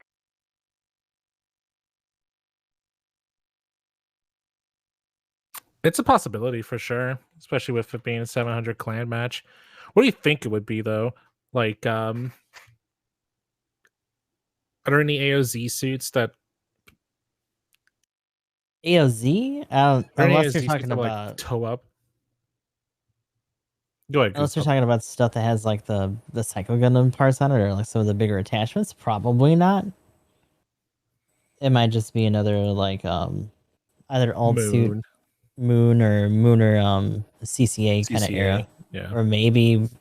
And I would be very surprised, but they had the nerve to throw something that's kind of unicorn related, since we got the EWAC Jegan this time around. That'd be interesting Mm. too. But it's possible, but I don't know. I think Tiddler unicorn suits are going to be anniversary, so I don't think Yeah, we'll see anything like that. Yeah, I kind seems of too wonder. soon. Like if we were like spring or summer, then maybe they'd do like a fringe suit or whatever. I'll just do this then. I'll say that the suit next week is going to be the High New Gundam. That might be a safe bet, actually. Raid. Yes, That would be insane. High New Gundam Raid, and give it the huge cannon too. That would be the support version. Oh god. Yeah, let's have the support version. It'll be the HML or whatever. No, the supports will get the high streamer. Nah, let's be real. The raids will get the high streamer because BB hates us. Oof. It's like you can do long range. You can just fight with it, though. It'll be fine. You get the new Gundam with the bib. The bit. Okay, so I just looked up something. This looks completely ridiculous. High streamer definitely is going to be the suit next week. I take it all back. It's definitely high streamer. So AOZ, Hmm. Rick Diaz, Stutzer. That looks completely crazy. And when can we get it as a flying support? Yeah, I've seen this one before. Yeah, that one's like the Rick Diaz version of the like crazy AOZ flying suits. Man, it's got guns. That thing's long, has like jutty parts. That thing's crazy. Yeah, that thing's gonna have like if it's a support and it'll have the stun resist skill that I can't shock dampener. There we go. It'll have to have that, dude. That thing is thick.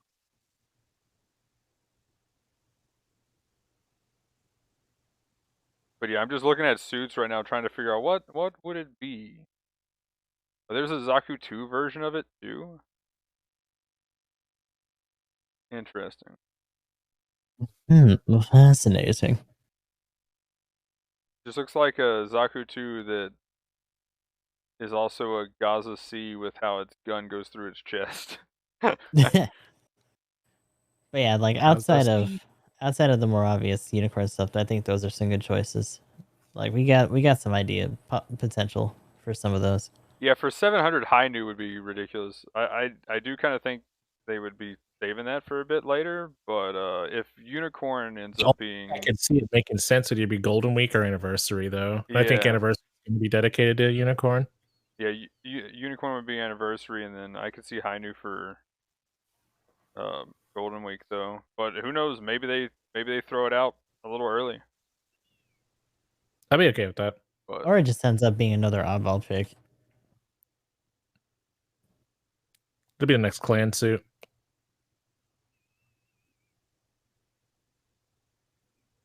Could always use G Savior.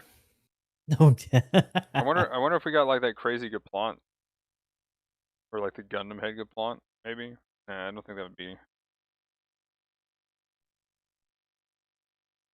the Fryeru or whatever. Yeah, whichever one of the... There's an advancing or advanced Rairu or whatever.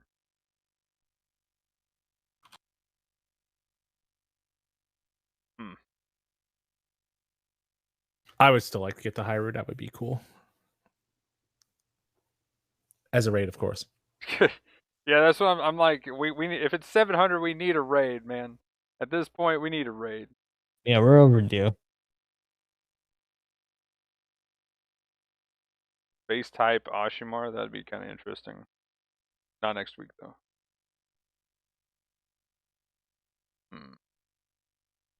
Wait, there is a ground version? F91. Victory Gundam. Honestly, I think they have to be V2. Let's put the V2 in. Don't be cowards.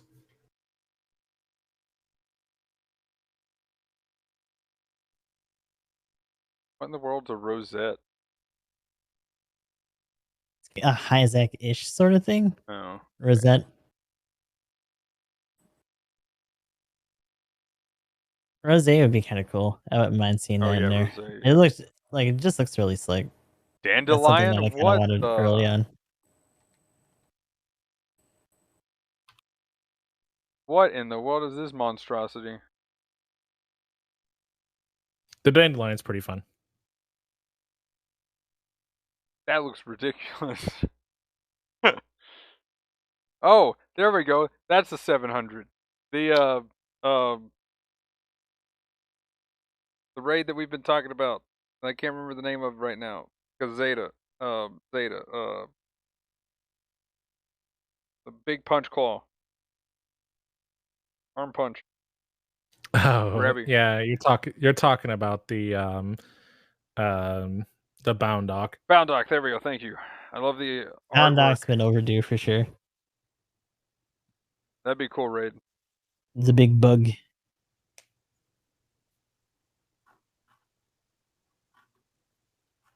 I wonder if we got like a big Hazel custom though. That'd be kind of interesting. That's a big Hazel. Big. Big Hazel. Yeah, I don't know. Honestly, like I think outside of like Belter Chica's Children or High Streamer from CCA, I don't know what other suits would really compare in that one. So maybe it would just be Moon Gundam.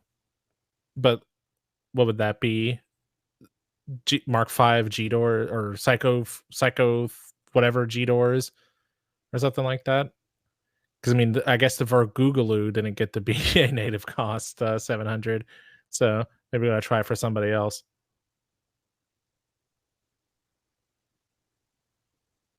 Yeah, that's still weird that it wasn't 700.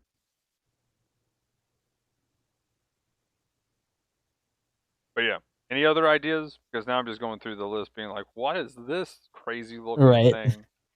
I mean, that's pretty much my take on it. That's about it. Like, there's a Gaplant too. Just looks like a Hazel custom that they decided to kind of make look like a Gaplant. Yep, sounds like AOZ. That's funny.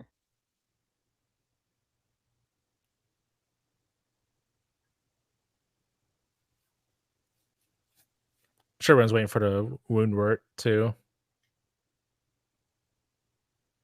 Okay, this looks like something from Wing, the Queenly.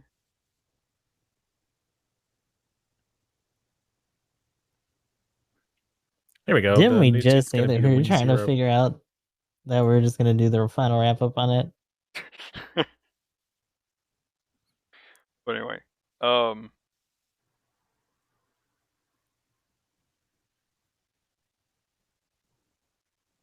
like, oh yeah, we could get a new variant. That'd be kind of interesting. Yeah, the high new Gundam. I mean, just like HWS to be a thing too. yeah, or even, do you think there'd be a raid new? That'd be kind of cool. Yeah, the high new Gundam. We already talked about this. Okay. Emblem wants the high new. Okay, so high new.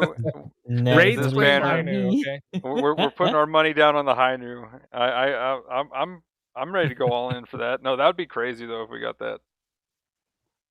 But anyway, okay. Yeah, they dropped a high new Gundam and it was a raid. If I didn't get it from normal spins, I would probably get some tokens for it. That would be a good one. Screaming. I would hope. Maybe. But okay. Yeah. So nothing else. Let's go and do some shout out. Alrighty. So Gustav the 13th, Gustav _ X triple I. We are primarily on Twitch. I'm actually doing this from YouTube and stuff right now, but we also have TikTok, Instagram, and all that good stuff. Gonna be doing some Breaker 3 later on. Ashi Kshatriya. I don't know. I mean, maybe. I think that'd probably be one of the titular ones. Yeah. But outside of that, just doing GBO2. Triangle Strategy is gonna be coming up later on in the early month of March. Hopefully we'll get through that fine enough. Definitely been looking forward to it. And besides that, just trying to keep up with content. Barring that someone doesn't fuck up my internet again, should be fine. Don't worry about it. And what about you guys? Sorry about that, Gustav. It was my first day on the job. But yeah, I too am looking forward to Triangle Strategy. We'll be playing it next week. You'll have 2 places on Twitch.tv to watch Triangle Strategy. Should probably on just Friday. like start on different forks at that point. Yeah, we maybe need to plan our God. routes out, Gustav. Like, okay, I'm going here. Like, okay, you go there. But yeah, some Elden Ring, Battle Operation 2, of course. Splash of Yu-Gi-Oh! And some Pokemans. There's a new one, Hoopa. But yeah, GamingEmblem, YouTube, sometimes Twitch, mainly Twitch, definitely Twitch. Sometimes Twitter, definitely Twitch. Games, internet, fun. Wow, check it out, or whatever, or don't. How about you, Magnum? Also, there's a new Pokemon. I need to get back on there. Has the new season Hoopa, go started check yet? Oh my god, no, check my you're already Discord. playing too many games, don't you even? Too many. Hoopa's OP. Hoopa's OP. You can teleport your whole fucking team. Oh god. Oh my gosh. Okay. Anyway, but yeah, as usual, everybody's links and stuff will be down in the description below. But I'm EG Magnum. I stream on Twitch. Got a Twitter, Discord, YouTube channel, other stuff and things that hopefully I'm finally gonna start doing, like Instagram and things. Definitely have a lot of dog pictures to throw up there. And now I could take a picture right now because, of course, he's doing something silly, laying upside down on the couch. But Dog. But anyway, games wise, Lost Ark gonna be a big focus till that either gets a little too crazy or I just end up grinding stuff off stream because there's a lot to do in that game. That's the other thing. There's so much horizontal content that is absolutely obscene. The amount of collectibles and stuff. You do get some stat bonuses, but it's really not that crazy in the grand scheme of things. But eventually you would want it if you're crazy min-maxy. You know, you get that 0.1% damage increase. Oh yeah, you know. If you're that crazy about it, then you know there's a lot to do. Other than that, though, definitely going to be checking out some more Yu-Gi-Oh. Hopefully Tarkov. I'm having withdrawals from that, and going to be doing Gundam dailies. Pretty much right after this, going to be doing some Gundam and much as I can. Mainly Gundam, and then probably Lost Ark for the most part. And whatever decides to happen, probably Monday going to be starting Elden Ring, and then yeah, too many games because they're talking about this triangle strategy. I'm gonna have to check it out. I think was there a demo or something? It was Switch Yeah, on the only right Switch. now. Oh, okay, yeah, that's right. That's why I'm not doing it because it's Switch. Yep, Just play they haven't- Relayer.